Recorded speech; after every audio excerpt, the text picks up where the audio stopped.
Hi everyone, and welcome. Oh, there's Aziz rather than me. Let's bring everyone in to start with. Hi everyone, and welcome to Deep Geek Live. I was going to give everyone the massive, just sort of big reveal, but I just spoiled it all by showing Aziz straight away. This is a live stream all about The Witcher. We've had season 1. It was a couple of years ago now. Massive hit. Everybody loved it. And we've got season 2, which is dropping tomorrow, but literally in a few hours' time. So what I thought we'd do is just break down a little bit about what happened in season 1, a few predictions about season 2. As always, I'm going to frame this around some questions I got from my patrons. We've tried to pick up as many different things as we get in the chat as we go through. But I'm honored, delighted, pleased, excited to have 2 of my favorite people here. I count them as both friends of the channel and personal friends. And I'm delighted that they've got, as well as their own channels, I'm sure you know them both already, Aziz and Kyle, as well as their own channels. They've come together as well with Michal, who I'm sure that they'll talk about in just one moment, to create the podcast of Surprise, which is focused in on The Witcher in particular. Why don't you guys just introduce yourselves to anyone who doesn't know you, and also talk about your channel for a moment. Why don't we start off we'll start off with Aziz. Say hi, and where can we find you? What's going on? Hey, Robert, thanks for having us. This is really fun. I'm a big fan of The Witcher, and yeah, it's been a little while. We've had to wait for season 2, but hey, that's understandable. Just like everything else, there's been delays, so hey, that's where we're at. So like you said, thank you very much for that introduction. The podcast of Surprise is Kyle and I's sort of side project that's becoming more and more like a main project over time as the Witcher community and fandom grows. And we've covered the first 2 short story books so far, and we'll be diving into the main series once season 2 is finished, and we'll do a little review of that as well on our side. And of course, as you said, I also do History of Westeros podcast, so Game of Thrones stuff over there. But we're here to talk about The Witcher today, so I'll just say that and pass it over to Kyle. Yeah, Robert, it's been a long time since we've got to collaborate. Of course, me and Aziz get to do that over the Pod of Surprise, and that's always super fun. But I think the last time we collabed was Game of Thrones season 8, so it's been a while. Super excited to be here. All lovely people in chat. Hope you're all doing well. A little bit about the podcast of Surprise. I played the Witcher games and was definitely into the books, and then the season dropped, and I can try to convince Aziz to cover the TV show with me, and then he countered me and said, hey, let's cover the books, because the books were selling out on Amazon and stuff. So that's kind of how we got into it. It's been a super long wait. We've actually been waiting 2 years for this moment. We've been super excited about it. Of course, Mikal is our other partner. She's fantastic. We have a fun trio, and yeah, we got like 16 episodes now. We've covered all the short stories of the first 2 books, and we're starting to get into the main novel stuff, which is going to be covered on the show. So super excited to be here. I'm going to be maining Witcher on my channel. So yeah, be on the lookout for that from me. Excellent. Well, there is a link down in the description to the podcast of Surprise, and I will also do a link to these fine gentlemen's own YouTube channels as well after we've gone on off air.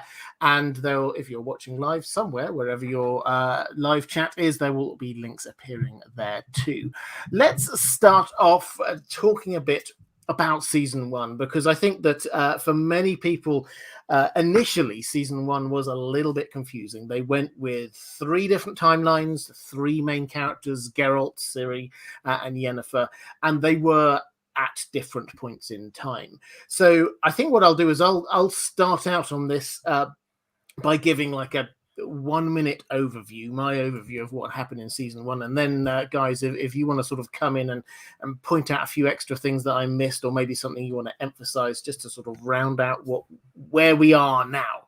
So season 1, as I say, 3 different timelines. The oldest timeline, furthest back, was Yennefer. We saw about how she became an enchantress, and we saw her story, which led her through this losing the opportunity for her to have a child, and over time she realized that she wanted to have a child, and that was this burning desire within her.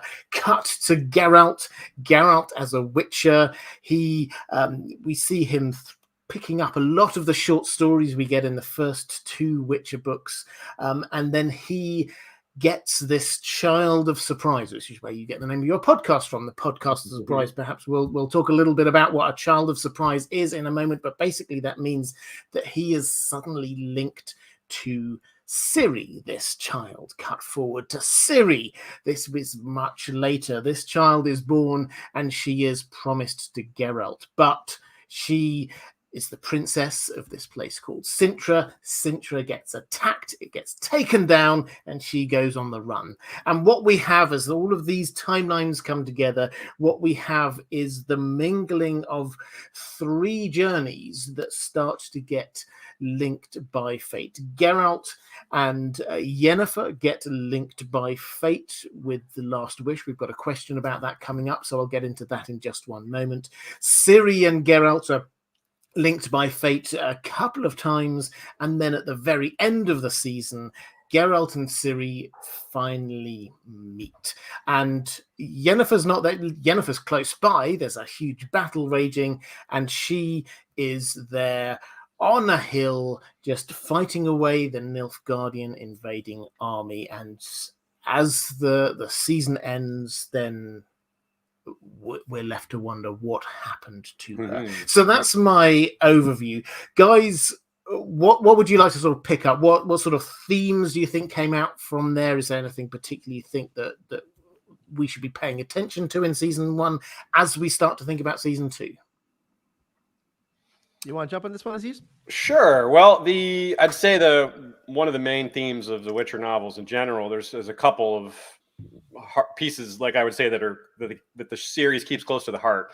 One of them is destiny. The other one is found family. And these 2 things are linked because they're destined to be this found family of sorts. And as you said, it was smart of you to mention Yennefer's inclusion there, because she's not there in that final scene, but she's certainly part of this found family.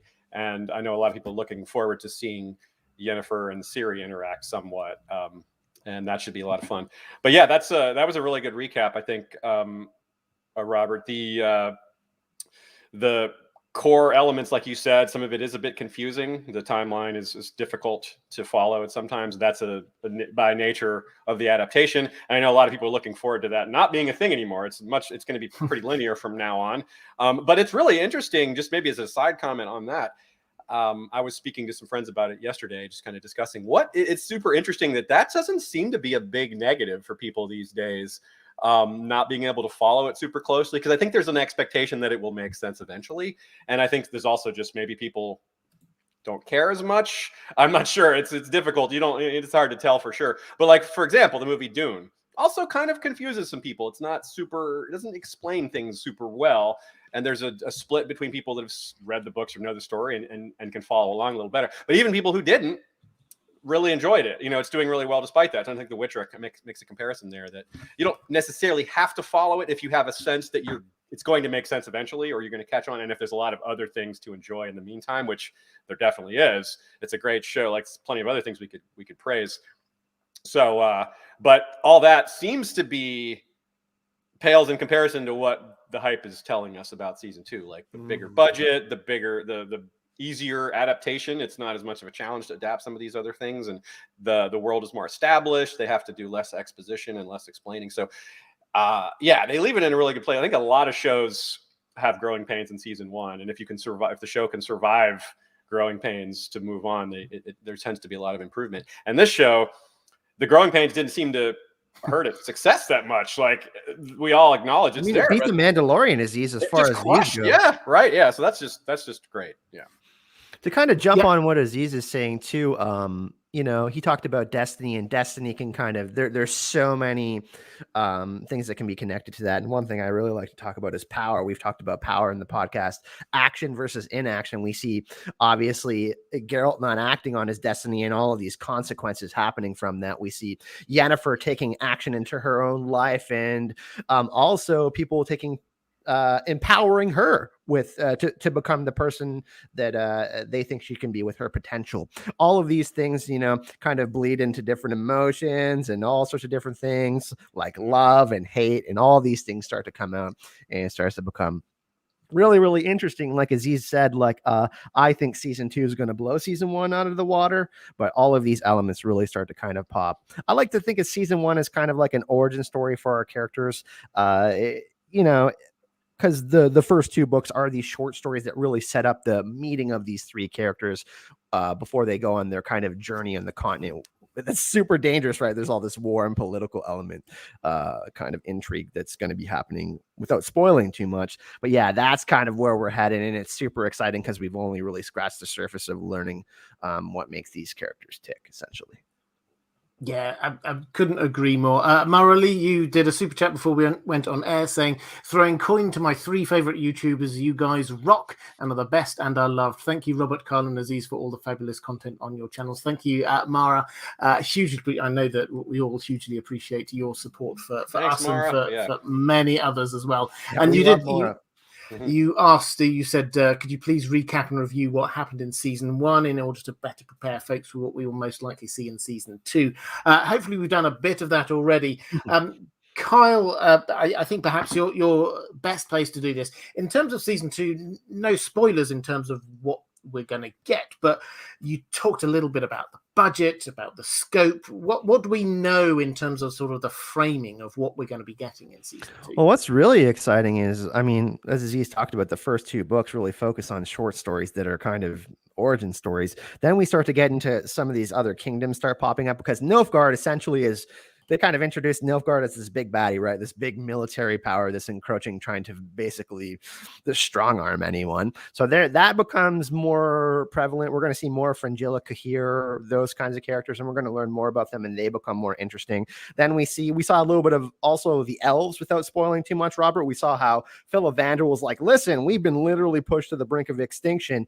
They start to kind of get involved. We start to see another one of my favorite characters, Queen Maeve. She's absolutely fantastic, and I think they're gonna pull a little bit from the second and third book forward into the second season, I think, because I think when you do have a show like this, Robert, you don't want to let things go too long, especially with the 2-year break. So I think they had to make some decisions on intriguing people and kind of getting some of these scenes kind of planted now before, not letting it go to season 3 or 4, because we are really lucky that we're getting a season 2 of The Witcher, guys. Like, seriously. Yeah, we are. I think that the one silver lining of it taking longer was that they had more time to think about what to do and what worked and what didn't.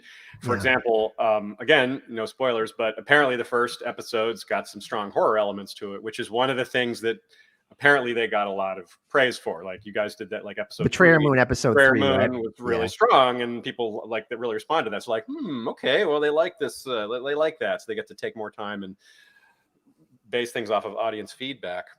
And one other thing I wanted to add about the themes that are coming into play here that's really strong is the sense of neutrality. Like, Geralt makes a big deal out of being neutral and staying out. He's like, look, if I have to choose between 2 evils, the lesser and the greater, I'm just going to not choose. And he eventually realizes that's not a very good attitude. It's usually like, and Yennefer is kind of on the same track. Like, she's sort of detached from things, but then she takes a stand at the end of season 1 and is like, okay, I'm going to fight in this great battle. I'm not standing aside anymore. I'm not neutral. So they both kind of come to this place where, okay, we have to get involved. We have to be part of the world, even though we've been standing aside, trying to do our own thing. That's such a great point, Aziz, because that question becomes intense and more intense with each season that comes on. That's a thread that continues on through the whole story. The lesser evil, what we do or what we don't do, what kind of consequences are we going to have if we don't take action or we do take action? And that's like one of the biggest points of the series. One thing I wanted to kind of jump on just quickly, the budget. People will be really excited about this. The budget's huge. They actually have the Mandalorian VFX team and some of the people that worked on the Avengers Endgame stuff. There was some criticisms from people like on the villain Trenemirth, the Golden Dragon, that kind of stuff that we had. Like, the Striga was pretty good. I didn't have an issue with that, but if you saw the trailer, you saw the Leshy and stuff like that, it's going to blow people out of the water. My friend saw the whole season and said it was absolutely fantastic as far as scenes and stuff goes. So big thumbs up there, guys. Be really excited about that. It's going to be awesome.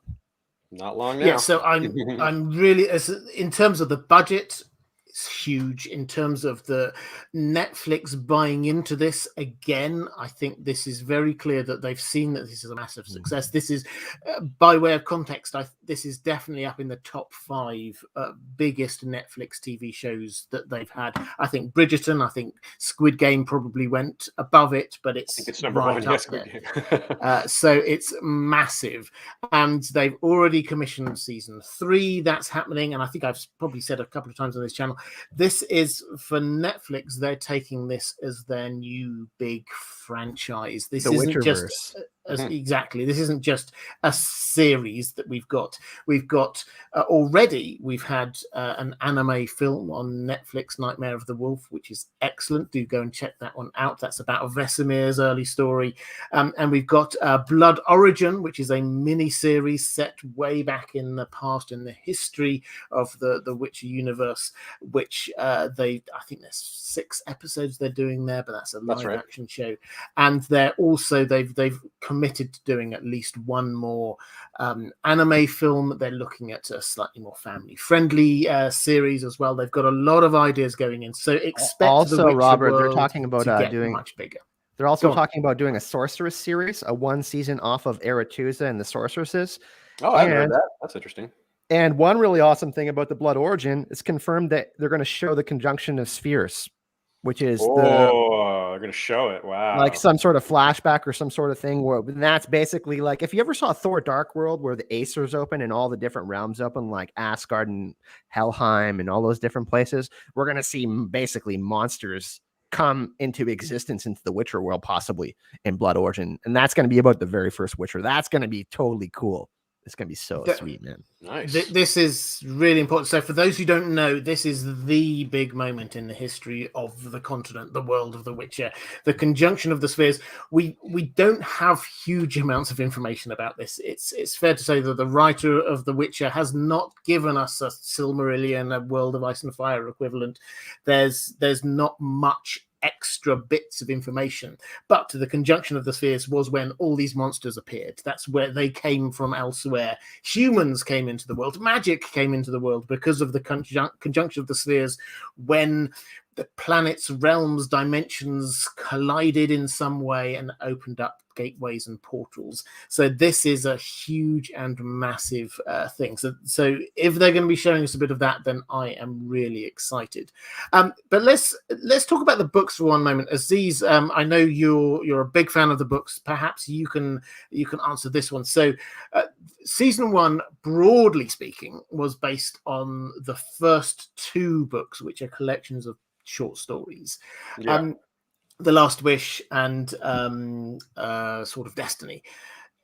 We've then got a 5-book series, as well as like a standalone novel, which came quite a lot later, which I read/listened to relatively recently and love, by the way. That's good. But just place this into a bit of context for us. Are we expecting season 2 onwards to be going down this route of the Blood of Elves and that series of books, or something else? What do you think?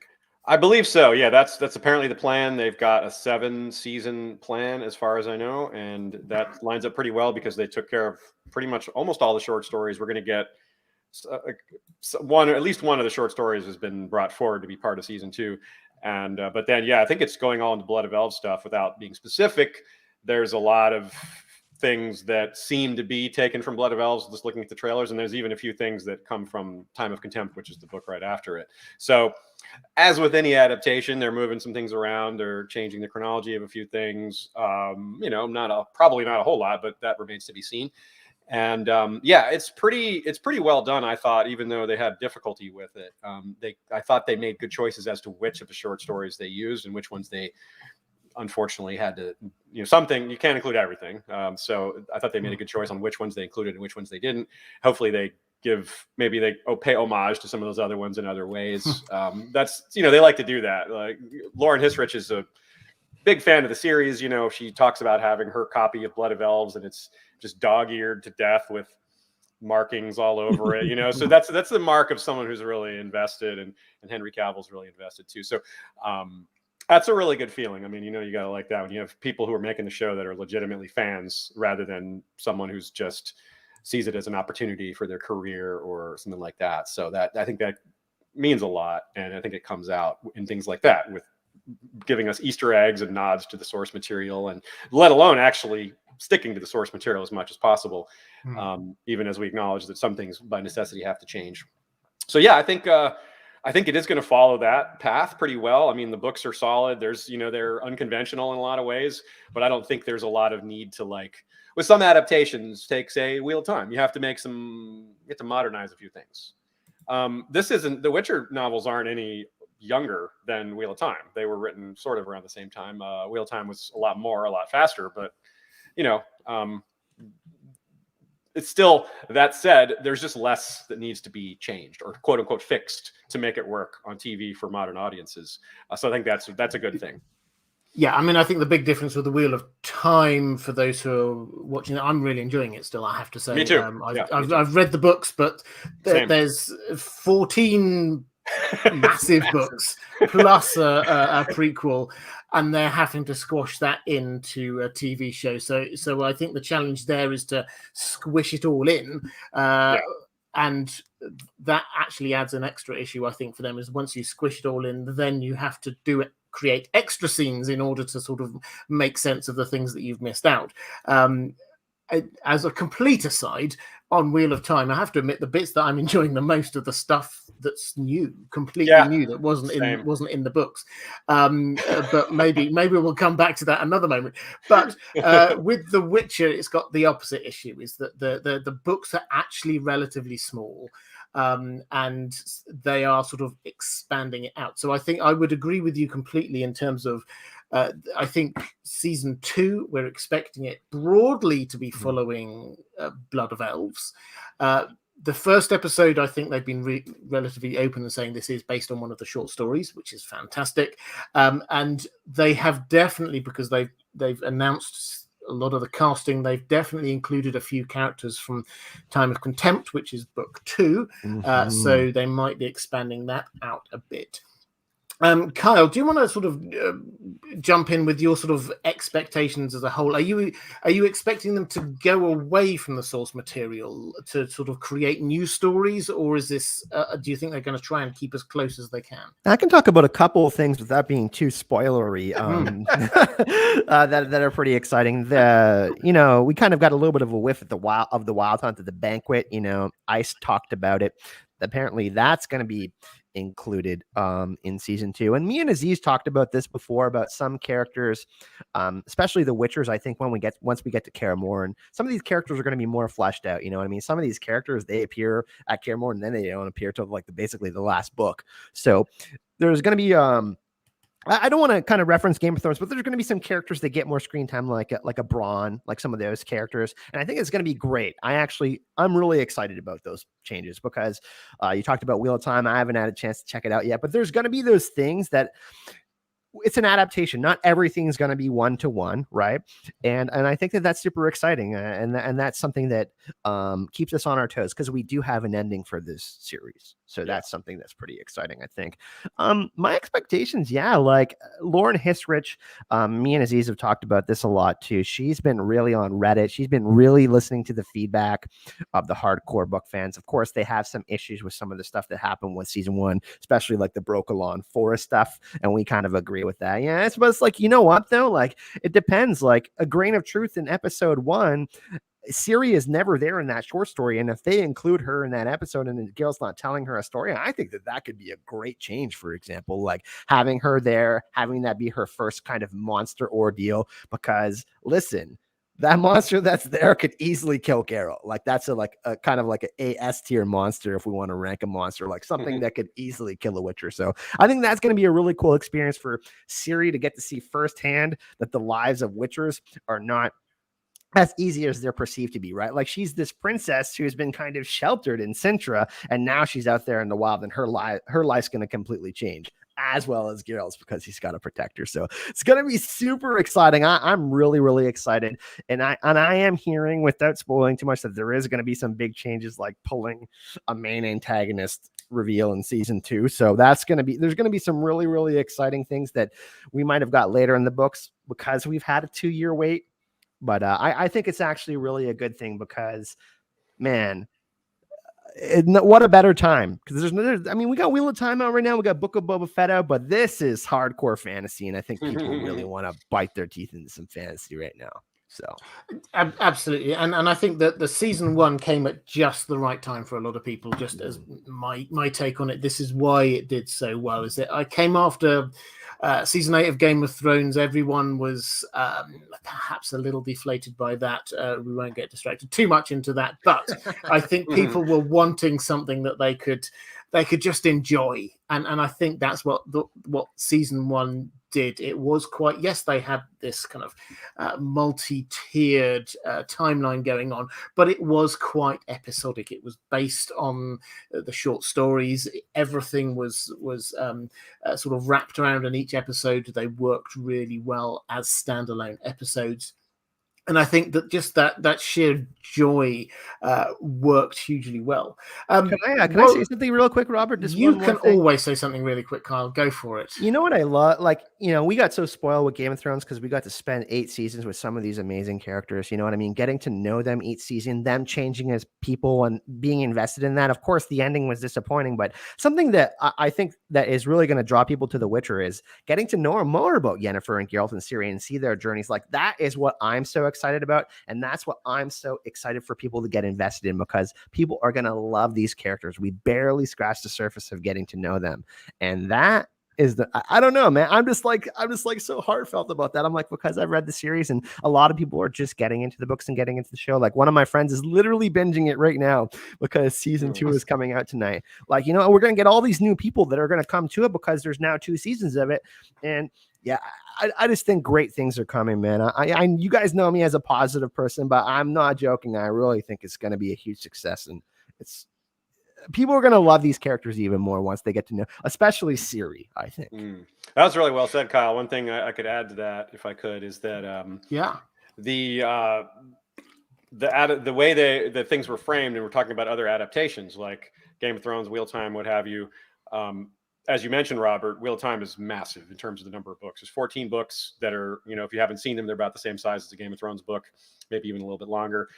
Compare that to The Witcher. The average Witcher novel is less than half the size of a Wheel of Time or Game of Thrones novel. So the entirety. So you have 7 seasons of Witcher is the plan, right? And 8 seasons of Wheel of Time. So there are 14 gigantic, like say 14,000 pages worth of adaptation. Whereas for The Witcher, 7 seasons, it's probably only like, I don't know, not even half of that. So it's just a lot. They don't have, it's in that sense, it's less of a challenge, and that enables them to do what Kyle just said, is focus on the characters more, and we get to know them more. We get to explore who they are. So it's a little different from these, like if you were rank them in size of world building, they're all epic, right? But Wheel of Time has the most world building. It's the biggest story, right? Whereas Game of Thrones would be in the middle. Right. It just has the most like characters and countries and all this other stuff. So The Witcher isn't small, but it's smaller than these other ones, and that keeps it more tight on some things, and it makes the adaptation not easy, but less of a challenge. There's less things that have to be cut. They have to make, So I think that's a good thing, as far as like the health of the franchise and like looking forward. It's a nice thing they have in their back pocket there. And I think one thing I would just add in terms of the Witcher world that you spot more the more you get into it is that this is high fantasy. We've got magic, we've got monsters, we've got all of the wonderful things that we love. But this also, it feels a bit different to the sort of stereotypical fantasy world that's sort of stuck on the same level of technology for thousands of years. This feels like it's on the edge of something, whether that's a sort of a renaissance, or whether some sort of industrial revolution, or whether it's apocalypse. We're not entirely sure, but it just feels like you get scholars who are investigating things. You get sort of magic users who are creating devices to change the world, to make things a bit better. You've got monsters with metal plates on their side with serial numbers on.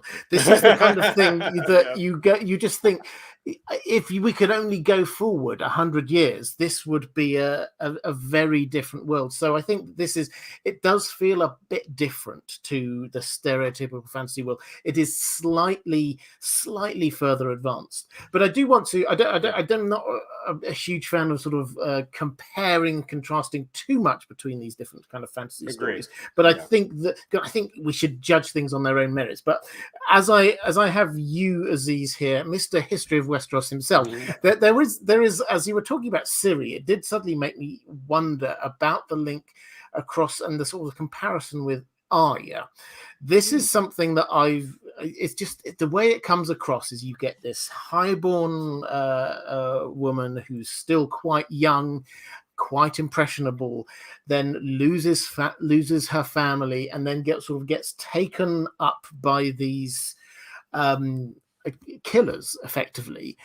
What's your take? Is there a kind of a similarity there, or is that just sort of my imagination that it feels the same?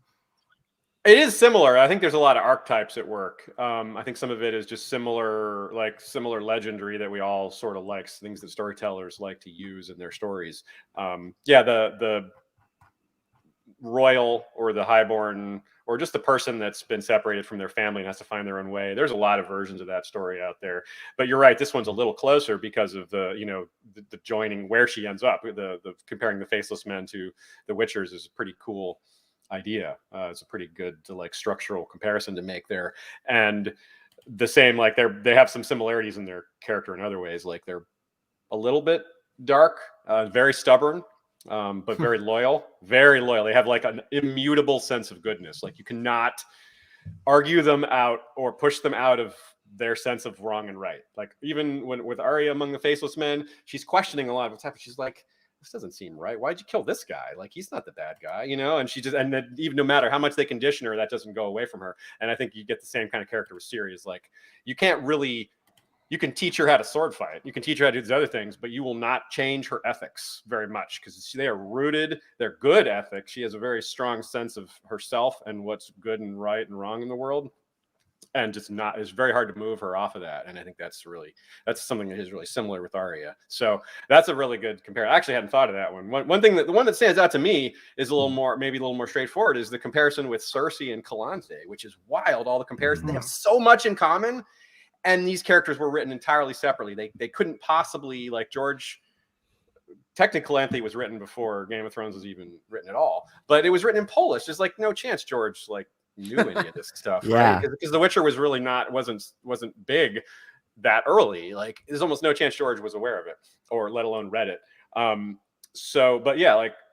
have the same color hair, they have the same color eyes. Of course, in the books, Calanthe's hair is ash blonde, so that's I got to point that out. They both have this prophecy that's affecting them, right? About the death of a child or something like that. And they both have they're both the lioness, They even have similar sounding names, sort of. They had a kind of a goofball, a screw up husband. They kind of took power, they were trying to hold on to power in a patriarchal world. But these are archetype things. They both, if you go too far with this, the comparison starts to fall apart because there's a lot of different things too. Ciri can be a lot like Bran, to be honest. You could do. There's a lot of these great comparisons. Yeah. Let me real quick too. Urias Tosh in the chat made a great comment. He thinks there was a better casting than Henry Cavill for the Witcher out there, and that is, I have to agree after hearing it. It's Danny DeVito. Let's agree to disagree on that one. I think just on the Calanthe Cersei thing before we move on, I think for me the big difference there is I think Calanthe is incredibly competent, and I don't think that competent is a word that I would tend to use for Cersei. But we did have a super chat from Cloaked Juan. Thank you very much. Picking up for Liat Rubenfeld. Thank you. I love it when you do this. It's incredibly generous picking up stuff for other people. Saying, do you think the season will end with Aretusa, or will they keep it for the next season? Kyle, do you want to pick up on this one? So are we going to Aretusa being the sort of the effectively the magic-y training school. Are we going there in this season? Do you think that's where the sort of 100% culmination of this all is? We're going to see some people get tortured there for sure. Or I'm not going to spoil that, but there's going to be a lot going on there. I actually think that the last scene of the season is going to be a complete bombshell. They're pulling something from like 4 books forward. I think it's going to completely, I don't think it's going to be Aretuza that we're going to be looking at the end of the season. I think it's going to be Nilfgaard. Yeah.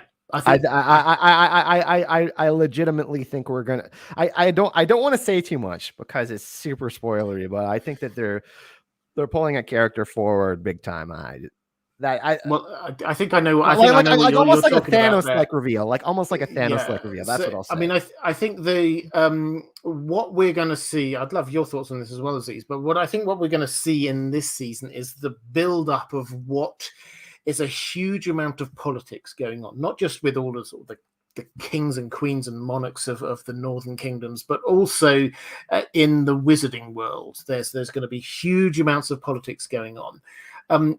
For those who've read the books, it's actually about halfway through book 2, Time of Contempt. There's this massive event which happens, which sort of shifts a huge amount of things around.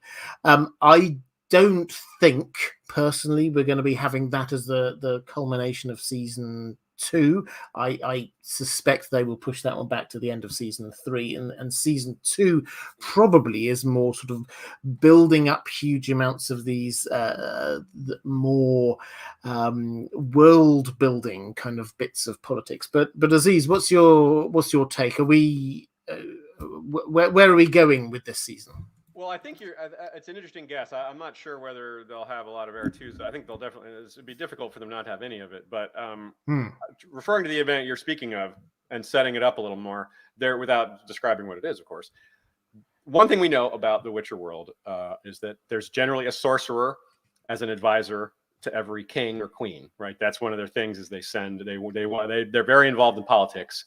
One of their goals is to stop what just happened from happening. Is they, by advising all the different kings and queens, they seek to, yes, sometimes there's cynicism involved and advancing of their own power and goals, but a lot of times it's just about stopping them from having giant wars. Like that's one of the purposes. It was like helping them. That's the point of an advisor, is to keep you out of such things. And of course, that's exactly what's happened anyway. There's big wars. You know, it's not the fault of the sorcerers, obviously, but this thing that they were trying to prevent happening has now happened, and they're not all going to be on the same side of how to deal with it. Right? What are we going to do now that the world is erupting into all these things and people are taking sides? This is the thing we're trying to avoid. Well, what do we do now? And they're not all going to agree on what to do. And yeah, I like what you're saying about open-endedness. Though I do think there's going to be a lot of they left us with these threads at the end of season 1, Robert. Like, oh, where's Yennefer? Oh, we just saw Geralt and Ciri meet. Like we haven't seen Jaskier for a little bit. So there's all kind of these threads that are open. I think that's going to happen at the end of season 2 as well. But there's going to be more conflict. There's a lot more conflict, and it's going to be like, oh, like shit kind of hits the fan a little bit more, as opposed to like, just people disappearing or people meeting up. So we'll have more answers, but it'll also, like Aziz, I kind of agree with you, Robert. In season 3, we'll probably get that event. And it'll be better because they can set it up more, because we're going to be getting to know characters like Tisea a little bit more, and Fringil, and kind of their motivations. And one thing that me and Aziz talk about a lot is the character of Stregobor. He is going to have a much bigger role in the show. So I think characters like that, they're kind of behind the scenes dealings. We're going to get some kind of, like, I don't want to reference stuff, but Littlefinger-esque type of stuff going on behind the scenes. And that's really exciting, I think, and will be really intriguing for a lot of people, for the political elements, kind of the mages kind of end game, that kind of stuff. Yeah, absolutely. So I think we're going to see a huge amount more world building, a shift from episodic kind of adventures more towards the bigger world that we have in the series. Let's go to I saw actually Reflective Rambling. Thank you very much for taking a vote on who has the best beard out of the three of us. I'm going to duck out of that one and immediately admit that these two fine gentlemen have. At the moment, I would personally say Kyle's is pretty impressive, but Can't point that Aziz. direction. Yes, Earlier in lockdown, I do remember Aziz had the best magician beard known to humanity. So I will duck out of it and let others decide. But let's dig back a little bit into season 1. I've got a question from one of my patrons. It was a new patron, actually. Thank you very much for that, with a very Polish name, and I have to say I'm not even going to attempt to pronounce it. I will try my very best next time, but I need a big run up for that name. Hi, Robert. Thank you for the great content. Thank you very much. What is your view on Geralt's last wish? So this was obviously this is the name of the first series of short stories, but also this is quite a foundational moment in the story of Geralt and Yennefer. And I'll give a little bit of the background, and then I'll let you guys fight out to decide who gives your take. I'll throw on this what one to it Aziz. is. He has a pretty good answer for it. We'll go to Aziz then. So the context here is there is a genie, who can grant 3 wishes, and so this is the last wish. And the jinn is tethered to this world, to this plane, by Yennefer, who was trying to use it for her own ends, her own desires, and it is effectively flailing about and causing huge amounts of damage, and Geralt realizes that it's just basically going to destroy everyone.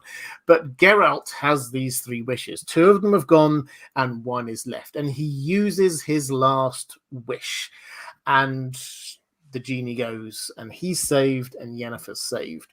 And it's never said explicitly what the actual last wish is, but Aziz is going to tell us exactly what it was. I don't know about exactly, but I'll try to get close to it. Yeah. So the idea seems to be something. There's been several like indirect clues. There's the way Yennefer reacts to this in the short story. Geralt doesn't say it out loud, but her reaction is very telling, because she's usually, antagonistic very early in their relationship, especially. Not that he isn't. There's plenty of things to criticize about him too, but when she hears the reaction, she really softens, like, significantly, and that's like she feels like, oh, she didn't expect that, and it's something about tying the 2 of their fates together. He's like, well, it's a clever way to force her to consider him, and for them to be, their destinies to be tied together. In other words, she's no longer able to pursue this power at only risk to herself, if their fates are now tied together by this wish, whatever the wording is. And I appreciate that he didn't give the wording. See, the thing is, if you give the wording, let me go all the way back to Henry I of England. This is kind of Henry I. I was going to say a fine king, but he's not one of the top ones. So he was the one that was very resistant to laws being written down. He thought laws should be interpreted by the king, because if you don't, people will lawyerize. They'll say, look, technically the law says the wording is this. The king, Henry I, was like, no, I want to maintain the spirit of the law. I don't want people to get out on technicalities when they're clearly, and the reason for this is partly the church was getting away with a lot, and he didn't want them to. Anyway, so the point, I'm coming back to The Witcher. The point is that by not having this specific wording, fans don't argue over whether it's really accurate or it works or not. Instead, we get to theorize what it is. And that's a lot more interesting, personally. I find that more interesting, like trying to figure out what he said or just get the gist of it. Something to do, but just to summarize, something to do with connecting their fates, tying their fates together, not necessarily love or anything else, but just connecting them down the line, like they're going to be together forever or die together or not die together. Just that whatever happens to them, any significant things that happens to one happens to them both. There's always been a big debate in the fandom. People have argued about this for years, and I kind of like this one. Geralt wished to die alongside Yennefer. Since a djinn can't kill his masters, it creates a loophole, right? Yeah. And then that way, Geralt's and Yennefer's fates are tied together. So that's like, Yennefer's like, oh, he would have died beside me? Like, he literally was going to end his life with mine. Like, you know, like that's a pretty, it's almost like marriage. You know what I mean? Like, it's different than saying you'll die for someone. Like, he proved it, right? Yeah. So that was why she just was so, oh, wow, you really meant that. Like, that's the ultimate sacrifice. I mean, really, if you think about it, to die alongside her, he was willing to give his life to die with her. So I think that for her to learn that, she's like, wow, he must love me, you know, or care about me. And you put it really well there, Kyle, because it's like I was saying, you don't want, if you get the specific wording, then there's a technicality you can get out of it. So what Geralt did was trap the djinn in his own technicality. There's a loophole because the djinn can't kill Geralt because Geralt's technically his master. Yeah, so that was pretty neat. I like that. It's clever. It's a real funny way to play with the whole three wishes trope, which Sapkowski loves to do that. He loves to take existing fantasy tropes and invert them, not in a way like we've seen inversions of tropes before, like obviously Game of Thrones does that a lot. But Sapkowski's way to subvert tropes is to a lot of times is almost to create humor with them. Like he does it in almost a silly way or an irreverent, maybe not silly, but irreverent. But he mixes irreverence with deep, heartfelt emotions. Like, you have this kind of funny kind of technicality three wish thing, but you also have like these people with a very serious loving connection and that they want to establish and build on, and you want to explore that as characters, and it's really hard, it's really meaningful. So I've never seen an author or a world combine those two things quite so well, because they're hard to combine, like irreverence and you know, intense human emotion and experience. So that's very good.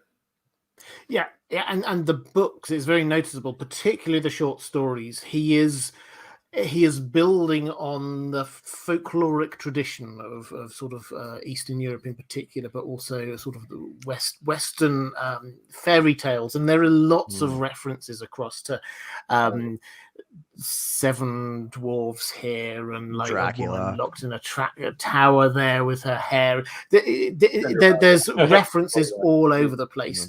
And one of the reasons I love the standalone novel he did, Season of Storms, which he did, it was a decade or more after he finished the rest of it, and it's almost like his little love letter, I think, to the character. And it ends up with this fantastic, like quite ethereal moment when we get Geralt, and we're not 100% sure, did this happen? Is this a dream? What's going on? But the feel is that he's there saying there are always going to be monsters, and there's always going to be a need for somebody to fight those monsters, because there's always a need for these stories. And that is where this all comes back to, is that the writer starts off by having there is some truth behind these stories, and then he goes and says, and there always will be a need for these stories. So it's a beautiful and wonderful way of sort of playing around. It's not just turning tropes upside down. It's actually enjoying and appreciating and honoring the importance of those stories. Well, it's almost romantic, because I mean, why would he included stories like Dracula and Seven Dwarfs? Like, those are all the stories that inspired his writing for him to become an author, right? Like those are his favorite stories, and yeah, he's warping them a little bit, but I mean, he's doing it in a way that's really interesting. I mean, we're talking about it. So, and he recognizes that they're highly influential on other authors and fantasy worlds and everything. These aren't just influences on him; they're influences, just period. These are seminal, like, classics, right? Pop culture and pop culture in general. Yeah, a lot of the early fiction that exists, period, in the world has some of these origins. Yeah, that's really good. And Robert, if I could add, just one other thing. You mentioned the value of the stories being told and all that, and the need for that. That's a really good take. And just to add to that, the way you're right, it's like a love letter to those stories and those elements, and it's got that same sort of thing I was referring to, that irreverence, where it is true. It's really true. He's making a really true, powerful observation about humanity, but it's presented kind of not like, it's not as the presentation isn't intense, but the meaning is, if that makes sense.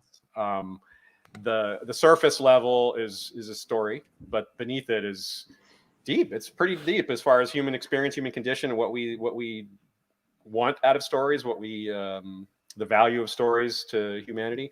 And this is reflected in the later novels as well, when Sapkowski takes more of a bent towards showing the events in history, like saying, like the current events, showing them from the lens of the future, like historians far in the future looking back on these times, which I know that's something we did in Game of Thrones. We were like, it's not in the story, but we were like, what will people look back, like 100 years after Game of Thrones in that world? What are people going to call? What are they going to call Jon Snow and Daenerys Targaryen and Tyrion? Like, what are their nicknames? How is history going to remember them? We talked about like what that would look like, but in The Witcher, you actually get that. So I think that's really cool. Yeah, absolutely, and it's definitely to the credit of how this world has been created, and kind of allows you to understand why we don't have these kind of official guides to it, because it is creating a kind of the space for there to be a mythos around it. It's creating the fogs of time so that we don't know everything for absolute certain.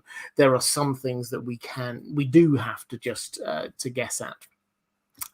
Let's go to a question from one of my patrons, Mike McFly, asking about Ciri, saying, "Hello, Robert. Do you think Ciri's connection in the last episode, seeing Geralt and Yennefer, which led to her awesome last words of the season, was because of her powers that she already has inside her from birth, or was it from the connection they have through destiny?"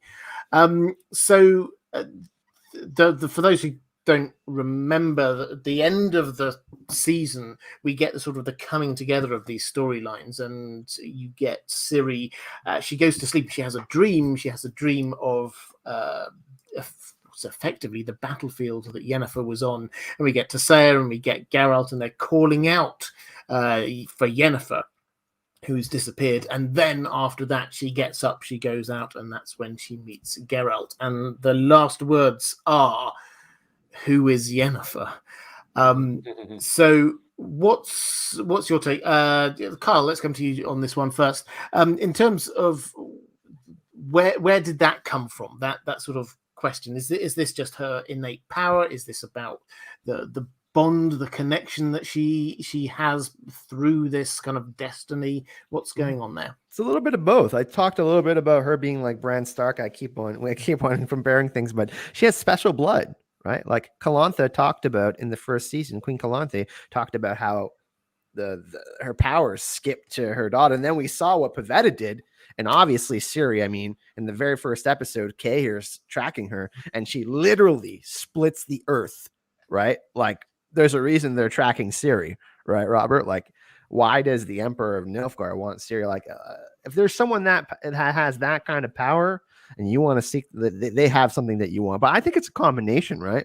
Like we obviously saw through the Law of Surprise, Geralt claimed Ciri, and that's a thing. And then we also know from the past that Geralt and Yennefer shared a connection as lovers and possibly soulmates, because he basically tricked a genie. So it's a combination of both things, I think. Yeah, I would agree with that. Yeah, combination. Yeah, the destiny created a connection that maybe wasn't there, but the magic. Yeah, I think there's. Yeah, I think it's a little column A, little column B. Yeah, it kind of connects to like the core parts of the series, like Geralt. It doesn't want to believe in destiny, but these like real things are happening. You know what I mean? It's like kind of like the question: is magic real? Well, yeah, it is. If you ignore magic if it's real, you probably shouldn't. You know what I mean? So it's kind of like one of those kind of questions. Yeah, and season one, a huge amount of season one is him trying to avoid destiny. This is one of those things that he doesn't want. This is why in the show, not necessarily in the books, they sort of tweak things a little bit. This is why he was looking for the djinn, because he wanted to sort of have those wishes so that he could sort of break this pull of destiny in a way. So, while we're just taking a brief digression, we did have a beard update in the chat. The Purple Lord Leo Nancy said, "Fandom Medias is the prettiest." but History of Westeros is da roughneck, apparently. And I hear that mine is too much work. Make of that as you will. They're all different levels of beard. I think mine's mine's a large, Aziz is a medium, and yours is a small. You know what I mean? If we go kind of in order. Sounds about right. Okay, let's move on from that one. But let's talk about and I know, Kyle, you've got to go in just a few minutes. Aziz, I think you can stay around for a little bit longer. Yeah. We were talking, perhaps, Kyle, you can sort of, before you go, why don't you pick up on this idea of destiny? Is this a world of destiny where you cannot escape it, or is this a world of free will where you can do whatever you want? This is a big theme, but how does it work in this world, do you think? It's a bit of both, and that's what Sapkowski and that's what Sapkowski plays with, without spoiling the end of the story. It's kind of this open-ended thing, right? Like, he's always posing the question. It's always present there for the characters, like there is this idea of them all being connected through these series of events, and that's true. We see that, but also at the same time, you still have to make choices. And if you ignore those choices, then you're going to die. Of course, because the continent's a really dangerous place. But I think it's a little bit of the two, and Sapkowski is kind of, and that's what I personally love The Witcher so much. It makes you think and kind of makes you choose. It's kind of like a choose your own adventure. Is it free will or is it destiny? And it is a little bit of both. And that's how Sapkowski's really playful with that as he goes through the story. And that's kind of a continuing thread through all of the books. It goes all the way until the end of the series. So it's kind of really up to you what you think about it, to be honest, I think. Yeah, I mean, I think I would agree. Aziz, do you want to add anything to that? I guess, Kyle said it pretty well. I think it is, there's definitely a leaning on of this theme is central. And like Kyle said, it runs through the whole series, and but it does take different shapes. It isn't just, right now we're in the phase of Geralt accepting it. He's like, at the end of season 1, he's like, okay, here you are, there's no escaping from this. In the books, it's a little more thorough, the showing Geralt, like, he rejects destiny multiple times and he's coming back to him, and it's the same. It gets the story to the same place, so it's not like a big change. But yeah, the point is that it really reinforces that it's almost like it's like a second form of magic that exists in this world. Like, you have magic that people can draw on, the elemental powers to like launch fireballs or telekinesis or whatever, some of which was explained in season 1 when the young sorceresses are getting trained.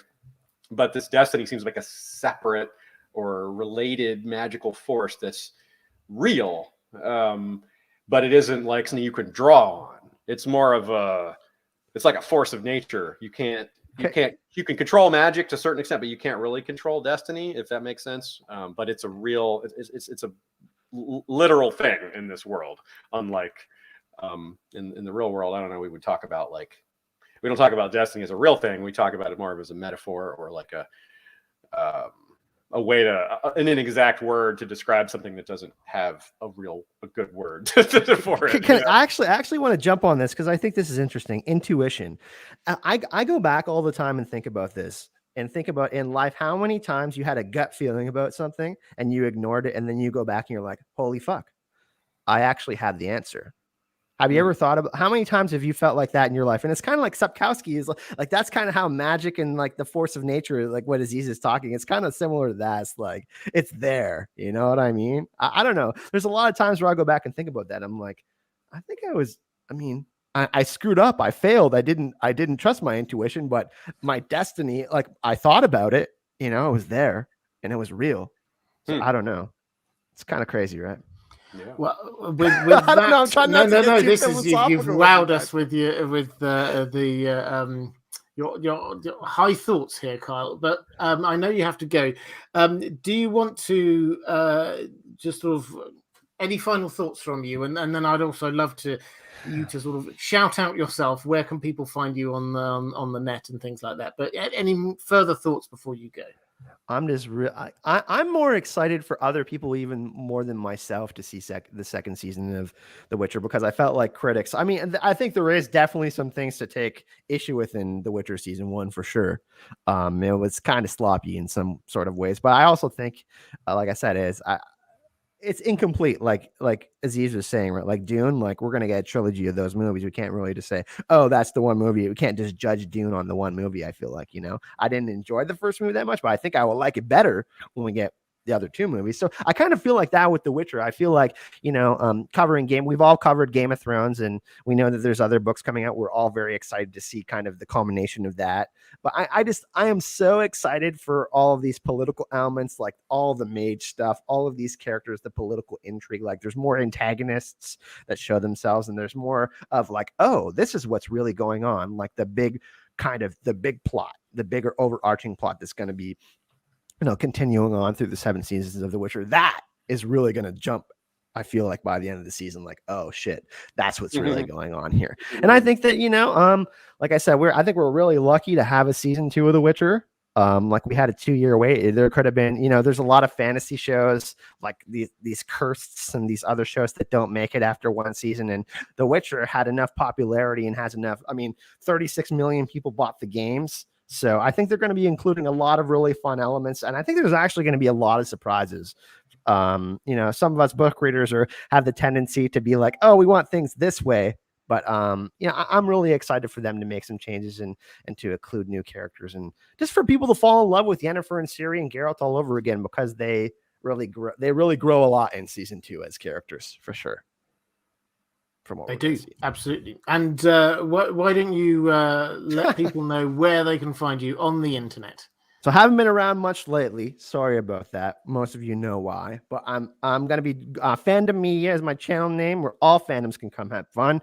So I'm going to be covering The Witcher, of course, and some Book of Boba Fett, mainly The Witcher. And the podcast is Surprise on Anchor.fm. The podcast is Surprise. You can find Apple, iTunes, Spotify, anything that you like to listen for podcasts. And we have 16 episodes, guys. If you haven't gone into the books, we highly recommend you get into that. Like we're kind of like a fun way to, without like looking down upon anyone. If you want to learn more about The Witcher, come to our podcast, come hang out, like, read along with the short story. We talk all about the fairy tale elements and all sorts of stuff that, kind of the elements that Sapkowski uses to kind of playfully move his story along. So Macau can't be here. I always love to shout her out.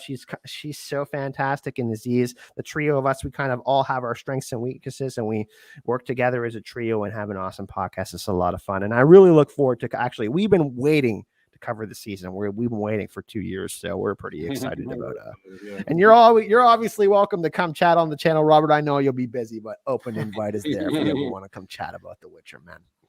Well, you're very kind, and I would love to come and do that.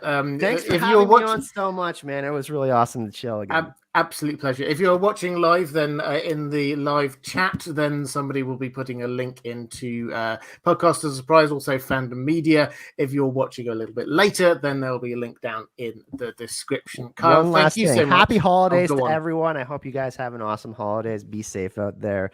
And yeah, thanks for having me on, Robert. You guys are awesome. Enjoy the rest of the stream. These guys have a lot to say to you. Don't leave, okay?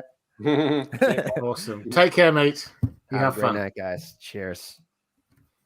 And with that, the best beard has gone. So it's just the just the two of us. But I will use that as a quick an opportunity to say, moderators, I know that you're probably busy putting links in the chat now. Thank you so much. I hugely appreciate what you do. Amazing work as always. Thank you.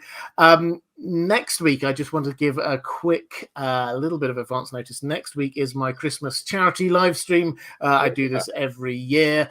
And as well as it being for a fantastic charity, also, I think I'm going to do a little bit of a prize giveaway this time. Some people have been generous enough to offer a few prizes. So if you tune in, if you are generous and give a little bit of your own money to those who perhaps need it at this time of year, then you'll be entered into a draw for some wonderful prizes, including some excellent artwork from some fantastic artists here in this sort of wider community we have. But I think that's probably. Oh, the other thing, patrons. Thank you. I always thank you every single time, because I genuinely cannot do what I do without your support. Thank you so much. If you would like to support in Deep Geek at all, the best way to do that is by becoming a patron. There is a link down in the description. There's also extra stuff I do there for my patrons, including priority questions for live streams. Talking of which, let's go to a question from one of my patrons. Did you see quite how seamlessly I did that there, Aziz? That was a good segue. Thank you very much. Let's talk about, this is another question from Mike McFly, actually, saying, what exactly was the whole story and situation with the doppelgangers? It was weird. It just seemed incomplete with the reason the main one was so intent on getting Ciri, and he was very steadfast in his quest. So what was this? This was a slight difference with the between the books and the show. What's your take on what was going on with the doppelgangers? Yeah, so in the books, there's a fun short story called Eternal Flame that fits really well in with what I was saying before about this irreverent. It's irreverent on the surface, but it's got a really powerful central theme of prejudice and not accepting people who aren't like you, and as well as showing religious fanaticism and some other things. And I think it's interesting that those things are linked in this story, even though they're very different. Like you said, this doppelganger character on the show is very different than the book version, which is very casually referenced by Kay here when he comes into the room with the doppelganger. He says, "You're not like other Dopplers, are you? Not very good or helpful," which implies that most Dopplers are like that, which the one in the short story is. But on the other hand, it kind of makes sense that you would have, like, the Dopplers were pushed to the brink of extinction by humans. So having the occasional one that really hates humans would kind of make sense. It doesn't necessarily mean he has to be a psychopath who collects body parts like this guy, which was kind of strange. But hey, that is what they were doing. So I think what the problem was, they didn't want to do, they wanted to have Brocklon. They needed to have Ciri go to Brocklon, just like in the short story, Sword of Destiny. In the short story, Geralt was part of that. But they had to, due to the difficulty of creating stories for Ciri, which wasn't really creating stories for Ciri, because in the short stories, what you have is you hear what happens to Ciri, you don't see it. So in the show, they took those things that you hear about and present them, so you actually do see them rather than hearing about them off page. And the timeline, they either had to, that presented them with a conundrum. They either had to cut certain things out entirely, or they had to not have Geralt go to Brocklon. Now, those was kind of a choice. They couldn't really do both. And I think that was given, very mild spoiler. There's Brocklon. We're not done with Brocklon yet. So it's not like Geralt doesn't have a chance to go there later. Maybe not. I don't know. But let's just say it's not necessarily done with. So I think I agree it was a little awkward. But it's fun to see that the way some of the things that were mixed and I thought were pretty clever, despite that it was a little weird, which is, for example, the Doppler, who's a complete psychopath, complete bloodthirsty, just nasty dude.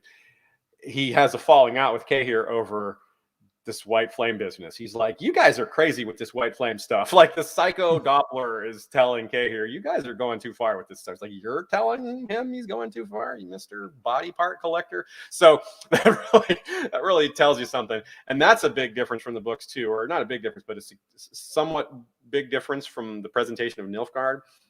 Nilfgaard in the books is a little bit more like imperial and efficient and organized, like the Nazis or the Romans. Like the army is brutal but really efficient and has technological advantages generally over who they're going up against. Here in the show, they're more religious fanatic. Like, the whole army seems to be bought into this white flame business, which hasn't been explained yet, but of course it will be. And I think that's kind of what they were doing. They're emphasizing the fanaticism of Nilfgaard. That's a bigger part of it, which kind of explains a lot of it. Also enables them to not have to deal with the soldiers as people. They're not reason. You can't reason with fanatics. So, it's not like you don't feel as bad when you're like, well, I had to kill that guy. Well, could you have talked to him? No, definitely not. There was no reasoning with that guy. These are fanatics. Yeah. So that, I assume that's going to be something that's explored more. Like, why are they so fanatic?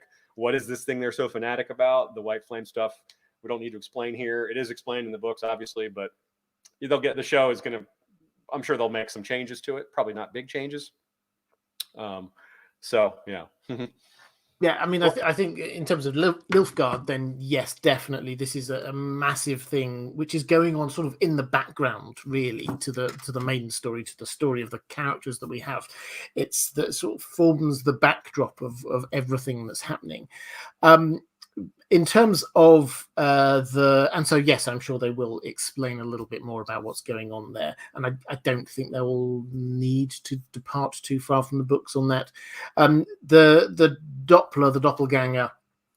Yes, this is a sort of a nod. This is one of those things where you have to make some changes to adapt any book to the screen, and this is one of the changes that they decided to make, was a ripple-on effect from one of the big changes that they made, which was not to have in the books. We had Ciri, when she was still very young, making a bid for escape to try and find Geralt, and she goes into, as you say, into the Brokilon Forest. They cut all of that stuff out. So the first time that Geralt effectively meets her is right at the very end of the season, which works really well as a sort of a TV show arc. So I can understand why they did that. But that also, one of kind of the ripple effects of that is that you then meant that they had a lot longer for Ciri's sort of escapades after she left Sintra, and they then thought, well, what are we going to include in this? Well, we've got a short story that we're not covering with an interesting monster character, whatever. We'll tweak that a little bit and include that there. So I think that was what they were doing. I agree it didn't quite work as well as it could have done. I mean, it wasn't bad. I personally, I don't think it worked. It was terrible in any way. It was just, I would agree with you. I think that's a really fun little short story that it would have worked quite well, I think, as a standalone episode, but they decided not to go down that route. This did also sort of link in to a question in the chat. Cloaked One again picking up questions. Thank you so much for this. Is for Mark Shisa saying, were there any monsters or fantastic beings in the Witcher world before the convergence of the spheres? Which is a really interesting question. So we get said a bit earlier, just to remind you, the convergence of the spheres is this moment back in the history. We're talking 1300 or so years, nearly a millennium and a half before the stories we get, when realms, dimensions, planets, for whatever reason, they collide, portals are opened up, and all of these monsters and gribblies and everything come through, as well as humans and magic. The question is, what was there beforehand? Aziz, did you want to, I mean, there are the elder races, so perhaps you might want to sort of pick up on that, but were there any monsters, do you know? I'm not clear on whether there were monsters before. I believe there were, but far fewer, maybe just not nearly as many species. To me, the conjunction of the spheres is a great way to, it was a kind of a meta event for Sapkowski to describe the way he came up with this world in the first place. It's a conjunction, it's a mishmash of a lot of different traditions and stories, and he borrows, like a lot of authors, like literally almost any author, he borrows from different influences, and he's just more open about that. He's like, look, I'm going to make this part of this. I'm going to make my influences a more overt part of the story rather than just letting you figure them all out. I mean, you still have to figure them out. You still have to notice them in the first place. But like, for example, one thing we lost from not having Sword of Destiny on the TV show is this really funny moment that when Geralt bumps into Ciri in Brokilon, she's wearing a red cloak and he's the wolf, so it's Little Red Riding Hood. It's like, oh, nice. And you can't keep all those things in the show from the books, but like I don't know, there's like the beginning of episode 1, that little deer, like people are like, what's the deal with that little deer? That's Bambi, y'all. That's supposed to be Bambi. It's like, oh man, he killed Bambi like right away. It's pretty sad, but it's also a message. It's like, yeah, these are fairy tale influences, but they're not they're dark, you know. So I think that's part of it. Like, yeah, I don't think there were monsters before, but there's probably a few because, like you said, the elder races were there. You had gnomes were there, dwarves were there, and elves were there, or the elves claim to have been there. It's kind of the show is going to have elves being there. We know that much from the way they're casting Blood Origin, I think. But in modern times it's disputed whether that's actually true. I think it is true, but I don't know that all the humans accept that. So yeah, I don't think it's super clear. Like you said, it's not extremely well defined. So I think that's one of the things Blood Orange is going to do is take those little bits that Sapkowski gave and then just like fill in the rest and see what happens. And I'm very optimistic about that that prequel, that spin-off or whatever you want to call it. So we'll maybe have a lot more answers then. Maybe it'll challenge some of our purview about it. But I really wonder how they're going to film it and show it and display it like visually. Yeah, that's going to be interesting. I'm really excited about it. I have to say, it's quite a wonderful opportunity for this new franchise world Witcherverse that we have, that they can make up this lore on some quite fundamental points in the way that they can't with Lord of the Rings. We've got the Lord of the Rings TV show happening. That's set thousands of years before the story of the Lord of the Rings, but we know what happens. They can't break what Tolkien has said. They can sort of move between the cracks of the histories that we've got there and create stories within it, but the fundamentals we know. Here we simply do not even know the fundamentals. We just have not been told them at all. As a very brief aside, in the chat they pointed out that you misspoke a little bit earlier, Aziz, and instead of talking about Nilfgaard, you were talking about Milfgaard, which would be a very different story indeed. But we will move on. We will move on from that. Let me add one other thing to the last topic real quick. Also, you mentioned the Lord of the Rings, which I think is really important, because the elves and the dwarves are pretty much Tolkien's elves and dwarves, right? They even have white ships. They even came on white ships, and that's exactly what I'm talking about with the conjunction of spheres being, the spheres are like other worlds, they're globes, they're other universe, other fantasy worlds, or other stories that he's borrowed from. And so Lord of the Rings is, of any of them, that's probably number one. That's probably the biggest influence, as it often is. But yes, well, every fantasy novel written in the second half of the 20th century, in my humble opinion, is either sort of going with the Lord of the Rings world or deliberately trying to go against. There's very, very rarely has one novel or set of novels ever dominated a genre in the same way the Lord of the Rings has with high fantasy. Yeah, to pick up on the point about monsters and what was there beforehand, I agree absolutely. We don't know. We know that the three elder races, the gnomes, we're told, were first. Mm-hmm. Then the dwarves came second, and they got on quite well, it would appear.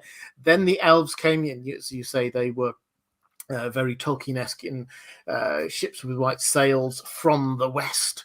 So they come in to the continent itself. If you sort of look, there isn't an official map, but all of the people who have created maps based on what we know, it does look quite Middle-earthy, the way that it's sort of set out, with sort of all the seas off to the west. But the elves then did their own little bit of attacking all of the dwarves and gnomes who were there, so they're not blameless in all of this. And then humans came after that. There are a few creatures that it's a bit vague about whether they came through the conjunction of the spheres or whether they were earlier. We get all the dryads in Broccolon Forest. That's never 100% made clear.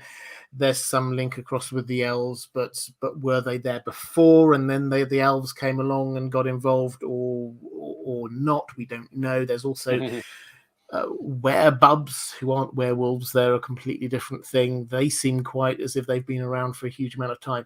So there are vague things, but one thing which particularly in the books comes across very strongly is the fact that the creatures, with the big exception of humanity, the creatures which came through from the conjunction of the spheres don't have what is called their ecological niche.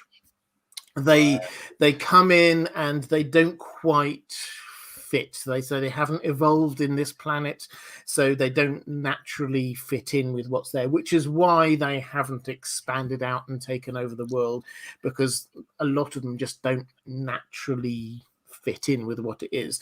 You do start getting, though, a few wonderful examples of where these monsters, they find their niche. And you get those in, actually, I think it's in Blood of Elves, you get this fantastic monster that has evolved to live basically and survive on sewage, which is a wonderful little sort of tweak on it. And it's just like, it shouldn't have an ecological niche, but it's found one. And so it's the monsters that can adapt that seem to be surviving, and it's the ones that Geralt gets rid of, are the ones that are just sort of like out there without their own little niche. I mean, did you have any thoughts on that kind of ecological niche? Because it is quite a big theme. Do you think he's trying to say something through this? Yeah, I think there's a little bit of something there. It's like you said, it's like the best real world parallel would be an invasive species, but this would be like, imagine that all the invasive, like hundreds of invasive species came all at once, and they're not just invasive, they're literal monsters in a lot of cases, and in some cases they're just beasts, like the Zoogle that you were describing, the trash monster, but sometimes they're highly intelligent, like elder vampires, and then there's different versions of vampires, some of which are more like bestial but still highly intelligent, but then there's more like the, like, I don't know, Anne Rice style vampire, where they're have conversations and lives and loves, and they're pretty similar to humans in a lot of ways. So that, like you said, that's a good example, one that's can find a niche pretty easily, a vampire, because there's people, we can eat them, we can blood suck them. That works, but other ones, like you said, they don't fit in the world, and that's a really neat thing. They don't evolve. I really appreciate that as an addition, as a choice that he made to the way to write this, because it's a lot of fantasy novels or stories or worlds won't delve into that too much. They won't delve into ecology too much, but that's a big thing here. We could talk about like cutting down of trees and weather changes and patterns like that, population shifting, and like things that have that give the story more authenticity, which is important when you're dealing with fantasy, because it's hard to do that, right? To have authenticity and realism, but it's still somehow it's important. It's almost ironic, but it is important to have that grounding. So you have all these fantastical things, but you need something to bring it back to feel human about it, to feel like it fits with things that you understand, like the humanity within it. Like, you can have monsters or spaceships or whatever, but you still have to have conflict, like human level conflict, relationships and families and all that stuff. And that's like, again, to compare to Game of Thrones, is imagine you have a big political medieval world that you added some monsters to, or some magic to. This is sort of like that, except the addition of them is they, like you said, they didn't evolve in this space. So it's different in a lot of ways. It's like these created species.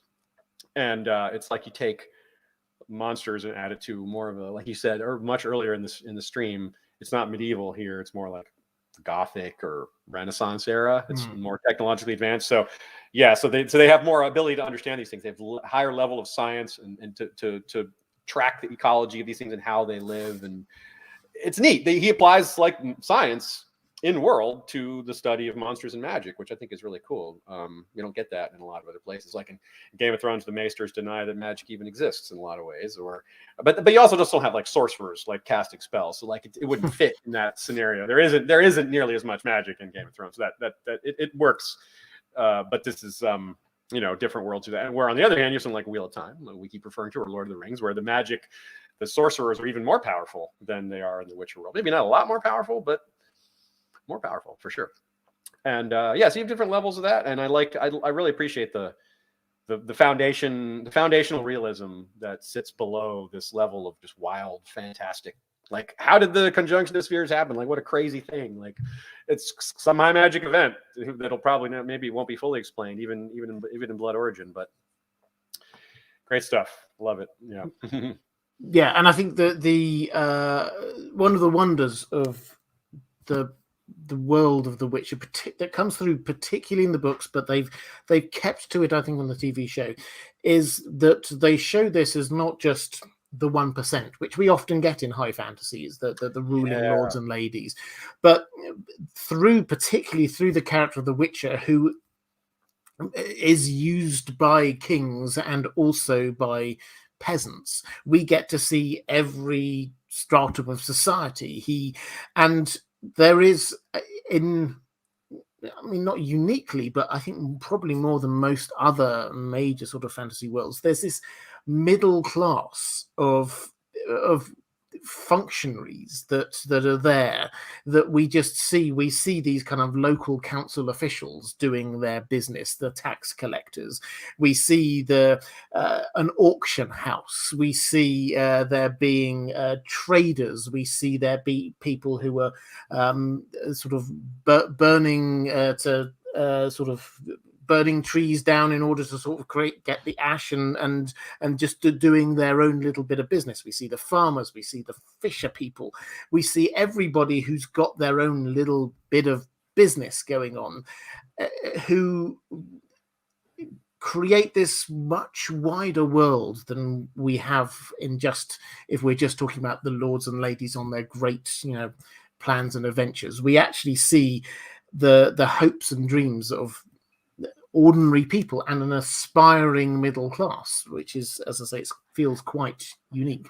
I agree with that. That's a really good point. You're right. It's very, very true that fantasy, even fiction, tends to, but fantasy probably more so than other forms of fiction, tends to put us in the place or in the view of the nobility, and instantly puts the reader, it works. Obviously, it wouldn't be done so much if it didn't work, but it does. One of the downsides, like you said, is that it's not relatable. Like, we don't relate to being nobles or being super wealthy or having servants tend to our every needs. Now, of course, a common thread with all these is that they lose that, whether you're Ciri or the Starks or whatever. If you're the Hobbits in Lord of the Rings, you have to leave your village. And you're out in the world and meeting different things. So yeah, there's all these. The Hobbits obviously aren't nobility, but people like Aragorn are, and there's still that whole thing in the background of them trying to get back to it. And that's you're right. Like, here, it's more in reverse. Like, you have the nobles; they're obviously part of the world, and it's a big part of the plot. But we spend time with these characters. Most of our POV is through people who are not part of that, who are connected to that, because a Witcher, even though he's outcast, a lot of times he's still needed. Even kings and queens are the ones who will have to make that decision a lot of times. So that is a really good point to draw to something that has a real strength of this series, is that it's viewpoint characters, it's the eyes that you see it with are you're right, they're farther down the social ladder, which makes it a lot more relatable. And that also it deals with a lot of these themes. Like, we talked about found family being a thing. Like, family is a really common theme for that. One does apply to all forms of fiction, whether you're watching sitcoms or reading a novel, like we're talking about other fantasy or sci-fi like Dune. Family things are huge, they're a big part of it. This is more about adopted family, about found family, people you choose to be in your life, which a lot of people out there, myself included, think that's just as valid as family. The people that you choose, friends, are the family you choose for yourself. Or if you adopt someone, which is maybe more an appropriate parallel to what Geralt does with Ciri. That was a constant argument in the Game of Thrones world. Is whether someone is really someone's father. Ned raised Jon. Ned is Jon's father. Like, he's not his sire. But if you can't say that Ned is Jon's father, then what does that say about your opinion of adopted parents? Like, that's their father. Just because you aren't their sire, it wasn't your DNA that produced this kid. You raised them. That's the hard part, right? Like, that's the part that making the kids the easy part. Raising them is the hard part. So, like, you don't take the title father away from someone just because they don't have the genetics. So I think that's a really important thing to pivot here is, it's still family, but it's found family. It's created family. It's not people you were born with. So I really appreciate that as an extension of what you're saying about it not being just about kings and queens and nobles. Yes, and there's a perfect example of that, which will be coming in, I don't know, second or third episode perhaps of this season, which is Vesemir, who's a massive character. If you've ever played the video games, you'll know him, I'm sure. He's in the books. But he's this character, this gruff old witcher. But at the same time, when you start unpacking his character, he is effectively Geralt's father. And in the way that you would say, and Geralt, even in one of the short stories, he refers to him as his father because Vesemir raised him. We hear a story. Geralt remembers being told bedtime stories by Vesemir, which is perhaps not what you imagine happens in a Witcher castle when you're training people up to be these merciless monster hunters. But he is this father figure, and what we get in Kaer Morhen, which is the Witcher fortress, is their home.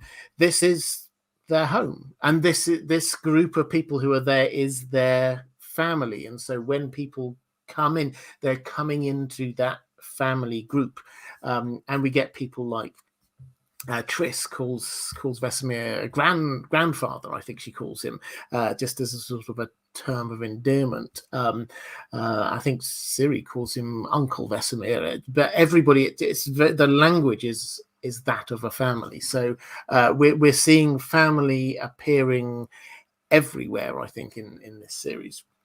You know what's a really good comparison, I think, to this is the X-Men. You know, we're talking about Marvel, a big problem you have, because the Marvel, I mean, they're even called Witcher's even called mutants, and they're outcasts, but they're also outcasts who constantly save people from bad guys. You know, it's like they're good, but people can't accept them because they're different, even though they like objectively just keep doing good over and over. And it's the same for Geralt. Like, he's maybe not the most pleasant man to be around, but he risks his life for very small amounts of money to kill monsters, which some people don't see that as, they just, oh, he's just doing it for the money. But like, really? I mean, he's not getting rich off of this. So, you know, no. He's constantly on the edge of poverty. That's a recurring theme in the short stories that is a little less present in the show, but it's still pretty clear that he's not, like in the first episode, he's out of money right away. He has to ride. Or the third episode, he goes to kill the Striga because he's broke. He leaves his horse as collateral. Right? He's like, I'll be back for my horse, but I can't ride there because I don't have any money. Yes. So in the books, it's also where Jaskier, or Dandelion as he is in the translation in the books, the two of them sort of, sometimes they're together, sometimes they're apart, sometimes one of them's got money, sometimes the other one's got money, and it's this wonderful kind of arrangement of that if someone's got money, then they'll pay for them to go to an inn for the night, and if they haven't, then they'll slum it somewhere. And it's never sort of commented on, it's just accepted. That's just how it is. That's what life is like for them. Yeah, and I really appreciate that Geralt is constantly getting ripped off on his contract. Yes. Like stories, like it's like they're always trying to nickel and dime him, like take a few, like, well, there's a 5% tax or whatever, and he's like, he can't do anything about it. Like, well, take it or leave it, and that's super realistic. Like, every single one of us has been confronted with like a mechanic or a politician or some sort of situation where someone's like, this is what it costs. I'm changing the price. You know, I'm like Darth Vader and Lando. This deal keeps changing all the time. You know, and he's like, that's what happens when you make a deal with someone who's way more powerful than you. It doesn't feel like they have to uphold their end of the bargain because they can push you around. And like, yeah, that happens to Geralt constantly.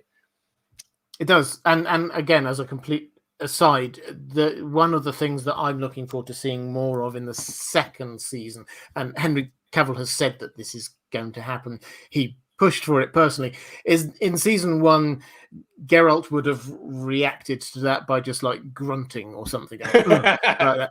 Geralt of the books is incredibly eloquent. He's well read. He's multilingual, and he speaks a lot. Actually, he does. He goes and does quite a few long speeches.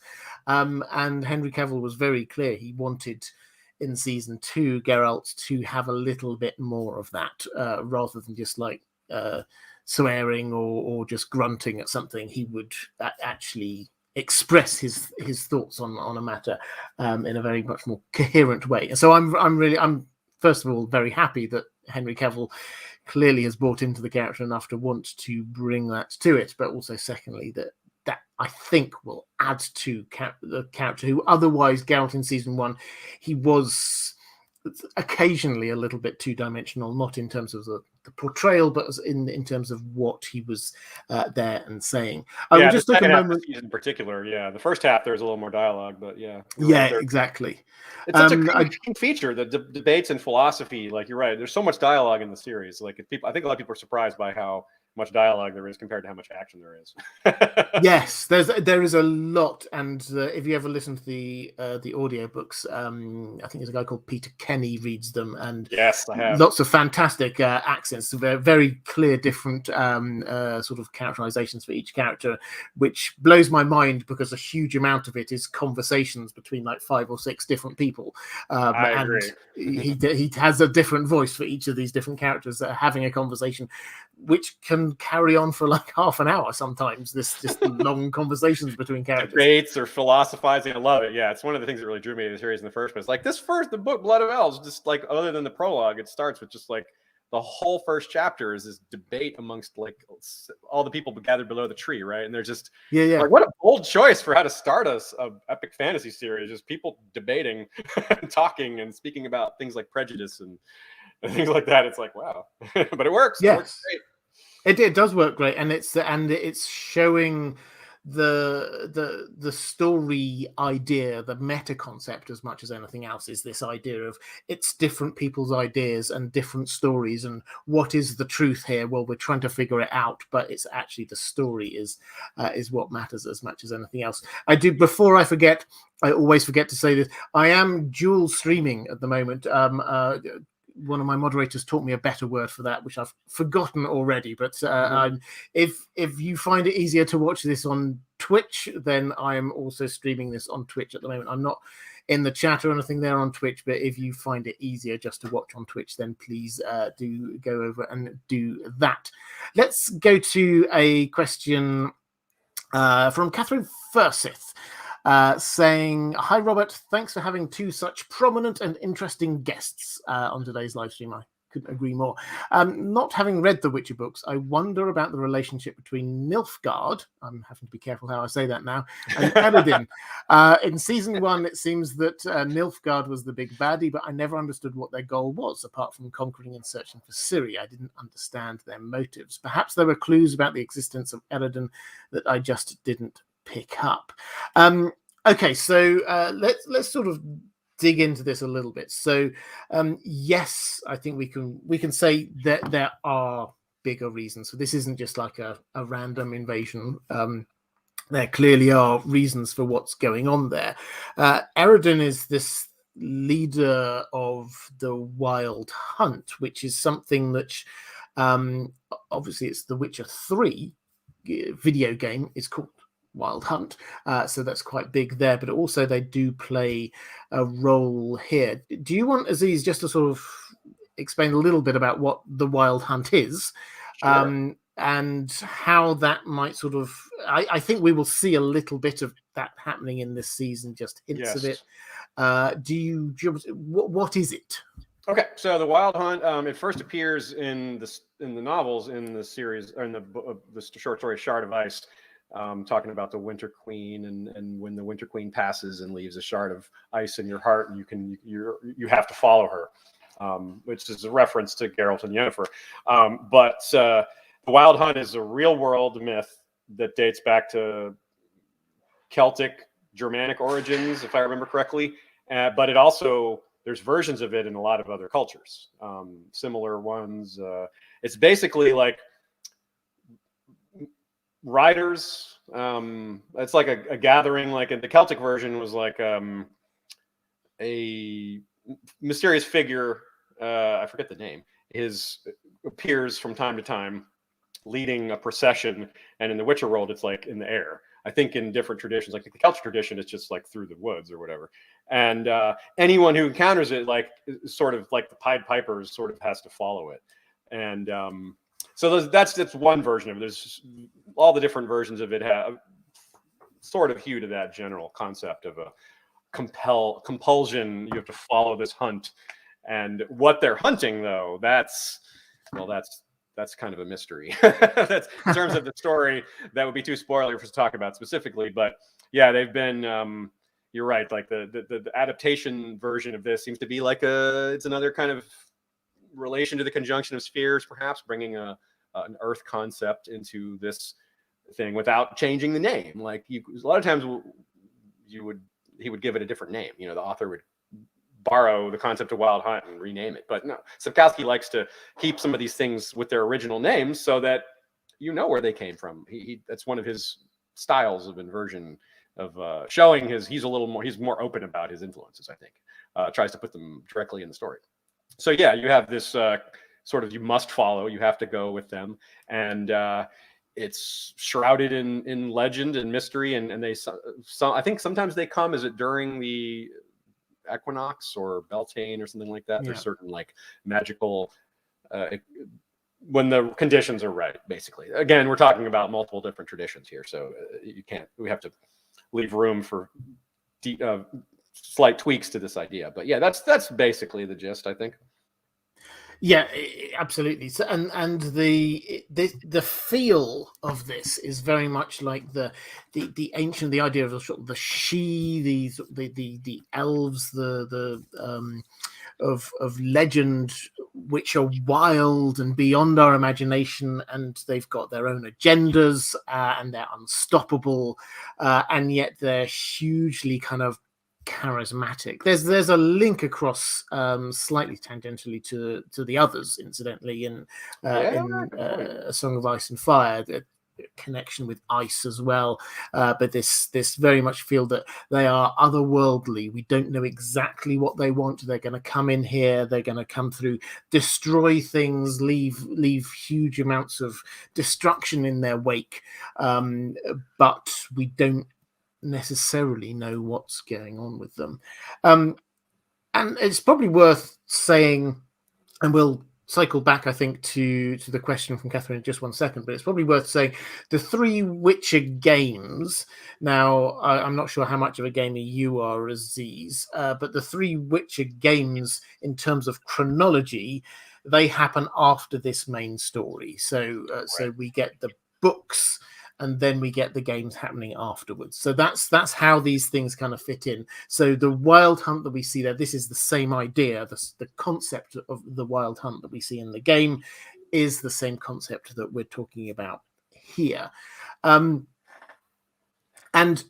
this, where I want to sort of tie this in with the Nilfgaard, which is the question that Catherine had, this is all to do with a huge amount of prophecy. So there's I've talked a little bit earlier on about this world feels as if it's teetering on the edge perhaps of apocalypse or something like that, and the Wild Hunt is a sort of a harbinger of this, a harbinger, the kind of a call, where they lead what will follow.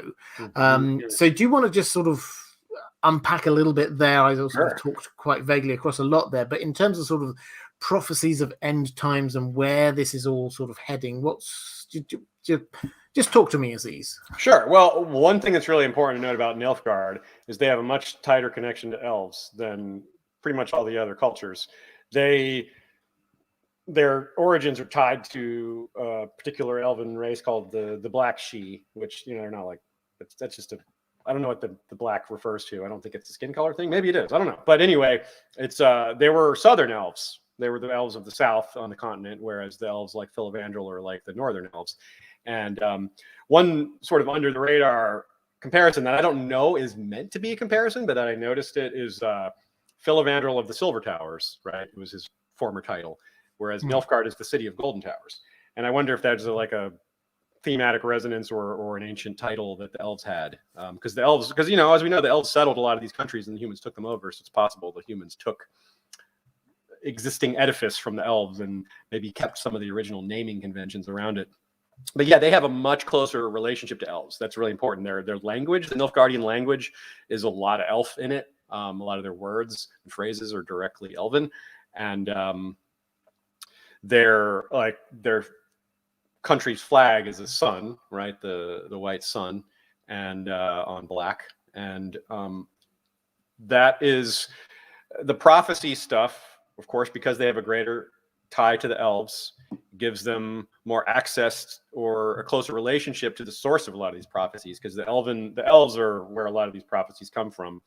And particularly because some of these prophecies have existed for so long that they predate even human understanding. So that's part of it. I'm not sure that the White Flame prophecy is one of those ones, but I think it might be, yeah, because it originates from what's her name with the I? I forget the name. Anyway, it doesn't matter right now. So I'm going to look it up. Chat can get my back on that one. But yeah, so it's not entirely clear, but we definitely have a leader who believes in this prophecy and is perhaps not fully, maybe his belief in it is somewhat cynical. It's not entirely clear, and the show will do its own thing with how much he believes in it versus how much he's using it as an excuse to conquer and do other things. Like we've seen that before, where a political actor, a military genius will co-opt a movement for their own goals. So there's a little of that here too, I think. But sticking to the prophecy itself, yeah, there's like you said, there's something coming, and it's big and bad without being specific, and that is part of their motivation. So yeah, it's meant to be a little mysterious still. It's not. It's also at this point in the books, it's not fully explained yet either. It's becoming explained, and I think it'll take a big step forward in clarification this season. That's just my guess. I don't know that for a fact, but it's such a central thing. It would be difficult for them to not move it forward somewhat. It'd be weird if they didn't.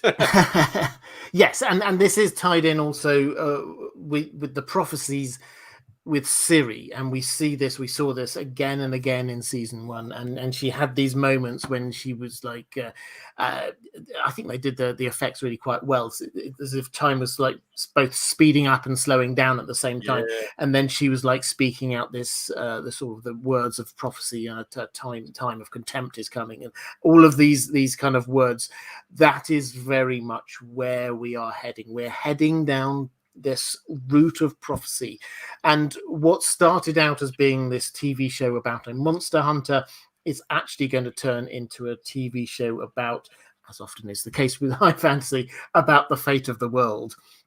And one thing I love about this is that this is called The Witcher, and it's about The Witcher, and this is Geralt is our entry point into this. But the further in you go, the more actually you start thinking, but is he actually the main character? Yeah, it becomes scary, doesn't it?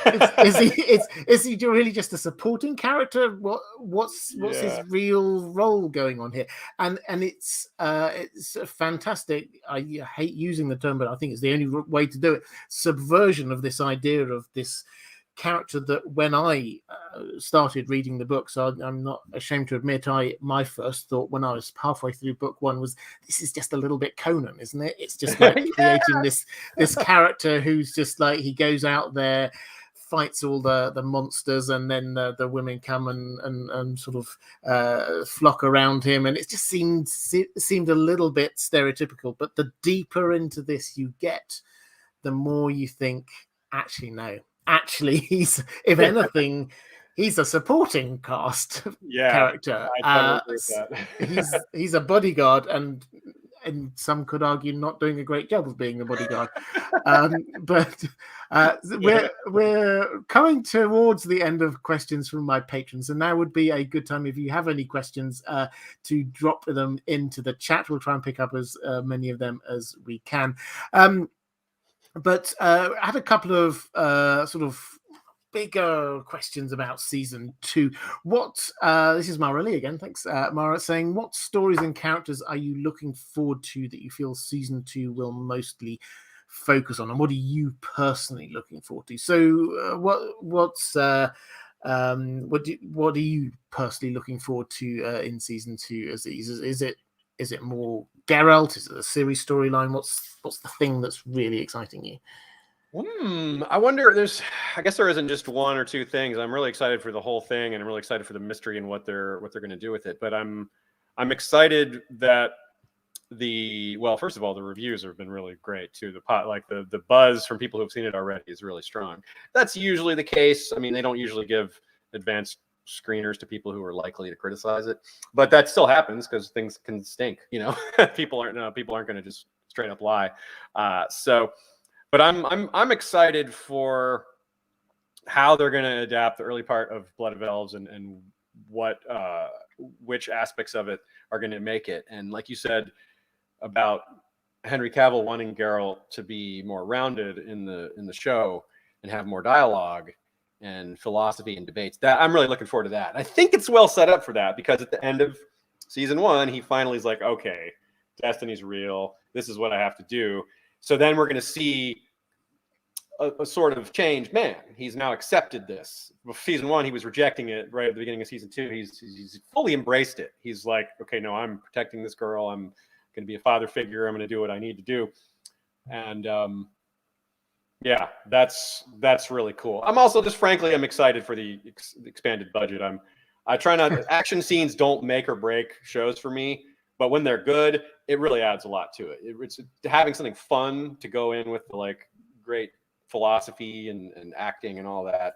Having great special effects is, I don't like that to be the make or break thing, but when it's good, it really does add a lot. And I think it seems like the budget is going to help with that a lot. So I'm looking forward to that. What about you? Well, I think there's. I would agree with the bigger budget will make it look even more amazing. The two things I think I'm really looking for. The first is Kaer Morhen, which is it's going to be amazing. It is the sort of the central part of this story all the way through it. They're not there all that much basic in the stories, but this is home, and so I can't wait to see it. I can't wait to meet Vesemir. Apparently Kim Bodnia does a fantastic job, which I couldn't well believe. If you ever saw him in Killing Eve, outstanding actor. Yes. That I think is the first for me. That whole the period in Kaer Morhen is going to be amazing. The second thing is the bigger world of the politics and the kings and the wizards and the enchantresses. That they started this a bit in season 1, but I think we're going to start seeing a huge amount more of this. We're going to see the monarchs getting together, discussing things, plans, how to deal with Nilfgaard. We're going to have the wizards trying to figure out what they're going to be doing next. We're going to see factions forming. We're going to see lots of double crossing. We're going to see all sorts of things going on.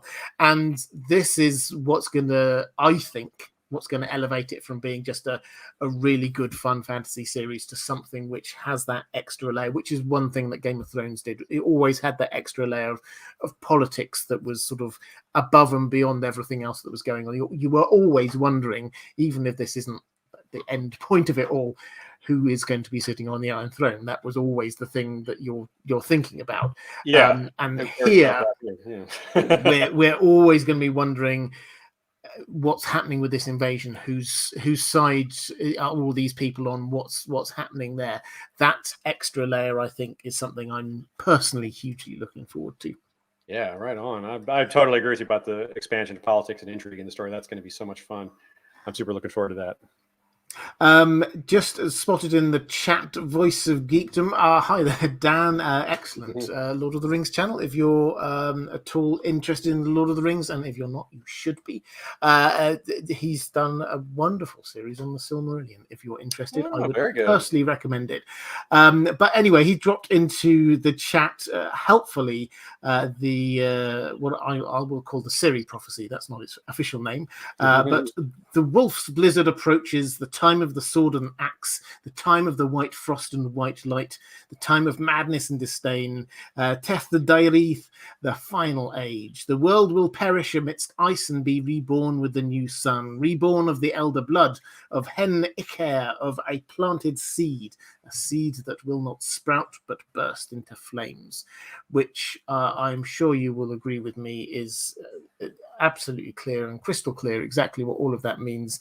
Every single character in and I mean that very tongue-in-cheek, every character does not know what this means. Everyone's interpreting this in different ways when they come across it, and that is one of the beauties of this, because it's not a prophecy of saying character A will do this thing here B.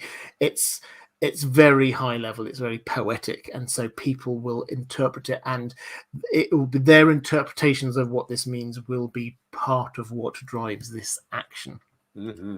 Ithlin's prophet. That's the I name I couldn't think of before. Ithlin, yeah. Elvish prophet. Yes, exactly. Yeah. Cloaked One, thank you very much. Just wanted to thank all of our mods for their hard work and dedication this year. The wrenches on the wall, the last, I had to make sure I pronounced that one correctly as well. The wrenches on the wall, the last line of defense, we salute you. Many folk don't realize how difficult that role can be, and it's much appreciated. Well, I can tell you, I hugely appreciate what the moderators do. If you are in the chat, then you will appreciate a lot of the time them putting up links and just sort of generally keeping the chat going is excellent. But there do also come times when it's you get spam bots coming in, and I can remember particularly a couple of years ago with season 8 of Game of Thrones, the amount of people just trying to throw spoilers in there, and they were very, very quick to be shutting down comments just to make sure that people could enjoy the show without having to worry about having it spoiled for them. So moderators, thank you. You do an immense job, and I hugely appreciate what you do. Also, Elena is saying, as a poll, I have to say you pronounce Sapkowski really well. I think that's probably aimed at you, Aziz, rather than me. I'm still learning this one. Thanks for all you do. It makes my life better. I do have to say thank you very much to somebody who, following on my live stream last week, gave me a little Polish pronunciation guide in the comments underneath. Thank you very much. I'm going back to that to try and make sure I get it right. But Aziz, I think, as I say, I think that was you pronouncing it correctly. Well, we have a secret weapon on the podcast of Surprise. We have a dedicated, very regular and awesome listener who is Polish, and she gives us all sorts of tips and pronunciation helps and helps us find the Polish Easter eggs that are hidden in the story that we would miss because we're not Polish.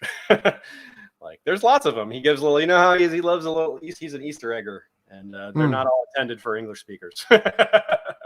No, and it's something that, because this is translated a lot, it's a really good translation as far as I can tell. I don't speak Polish at all, but it does come across very well, but always some things are lost, and I have been told that the original Polish has a real lyricism to it, as a style of writing, that is quite hard to sort of match in English, but not because of the translation so much as the way that languages are different.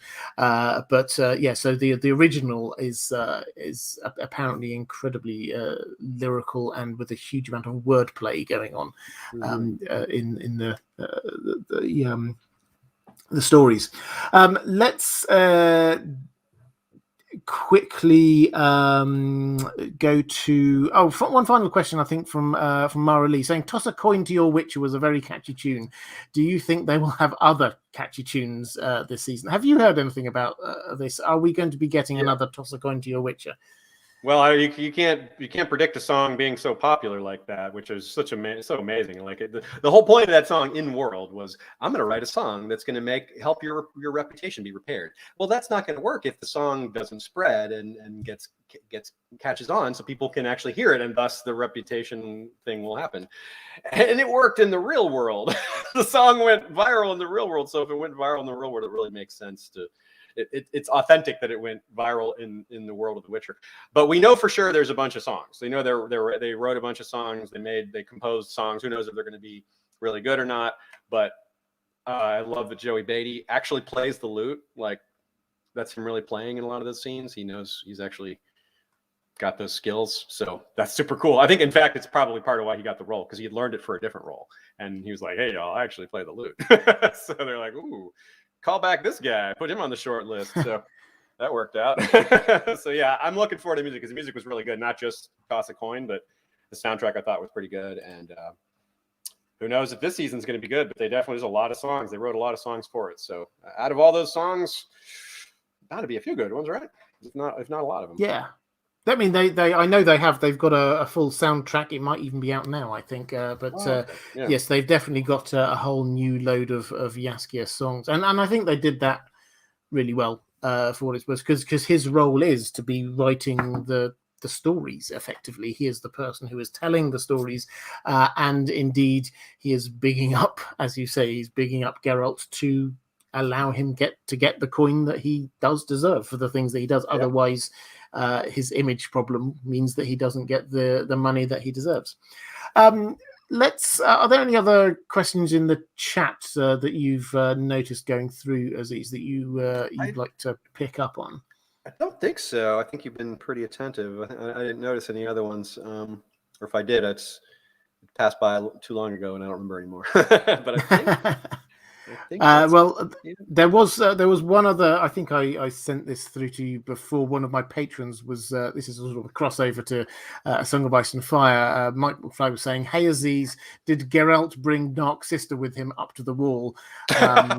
So having to give props for getting that answer. I will allow you to respond to that in however you wish. In the spirit in which it was intended. Yeah, that is funny because Bloodraven has white hair and he's got unusual eyes and he's magical and uncertain. His parentage is, his parents weren't the best, But so yeah, that's funny. I like that. And in World, it's not the same as Valyrian steel, but the Dawn is forged from a meteorite, and Geralt says at the beginning that Witcher swords are made from meteorite. Later, he clarifies that that's just what they tell people.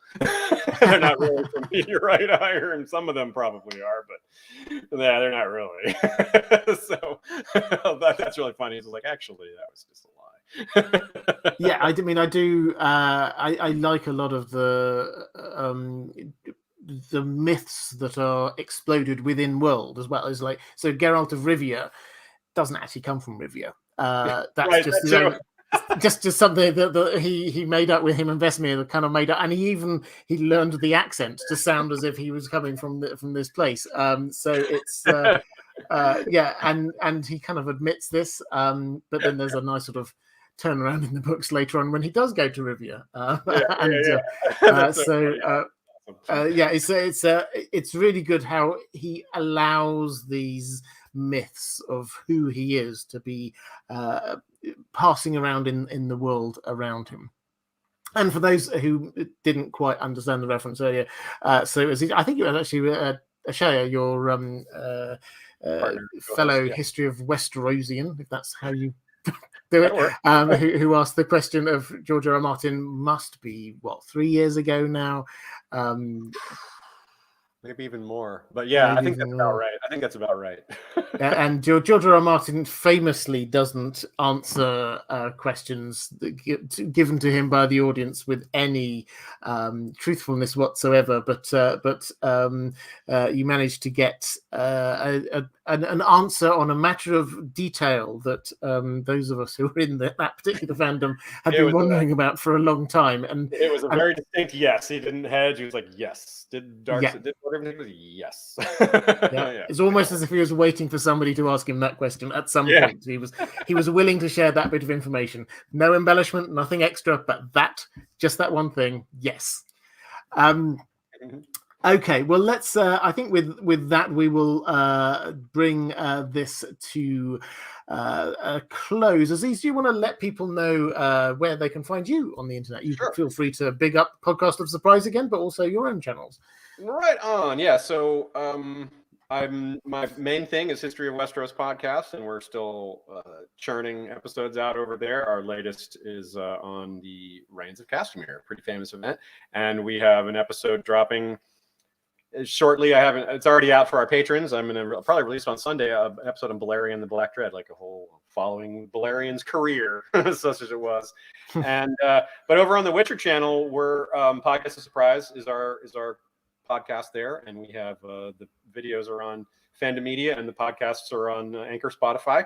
And one really fun thing that is coming really soon from us is a scripted episode on the history of Nilfgaard, sort of History of Westeros style, but on Nilfgaard. And I'm pretty sure it's going to be the first ever scripted podcast episode of Witcher content in the world. So that's fun. We get to make the first of its kind. Hopefully many more to come after that. Now, obviously we've done more regular style podcasting on the short stories. Like I said, we covered all the short stories to this point. Each one we start with a synopsis. So if you haven't read the short stories, but you still want to dive in, we have a very thorough synopsis at the beginning. So you don't actually have to have read it. And that works particularly well if you read it a long time ago. And you're going to be like, oh, this will help you remind you of what happened. And and then we do lots of other things like the herb lore. We look at all the different, Sapkowski's knows plants really well, man. He gets in there with the plants. If you dig into the themes and symbolism of the plants, they line up with the stories almost every time. It's crazy. So that's really neat. So that's real nerdy and fun. So that's it. Yeah, we're having a great time over there, and I hope you all come to check us out. And I really appreciate you having us here, Robert. It's helping us spread the word. It's our, the Witcher fandom is growing everywhere, and we'd like to be a part of that. So it's really fun to come here and talk about it. Enjoy season 2, everybody. It's an absolute pleasure to have you on, Aziz. I've had you on to talk about A Song of Ice and Fire many times. I don't know how many times, but it's great to have you to come and talk about this as well. It's something we both love, and as you say, it's only going to get bigger, the Witcher world. Yeah. So I think that there's hopefully we'll be able to have you on again at some point in the future again. I will make you disappear for just one moment so I can point at things. Oh no, that's actually, hang on. Let's not do that. I don't know why this does that. Appearing somewhere around where Aziz's head is at the moment, if you're watching this back later, will be a link to other live streams. Appearing somewhere around where my head is, if you're watching this back later, will be a link to my Patreon page, which is the best way to support this channel if you so wish. Okay, I think with that, though, just to remind you, next week is the charity live stream. Please do tune in for that. There, we've got a giveaway going on there as well. It should be a whole lot of fun. Hopefully we can raise a huge amount of money for some charity at this time of year as well. Thank you again, Aziz. Thank you, Kyle, for coming on earlier. Take care, everyone, and I will see you again next week.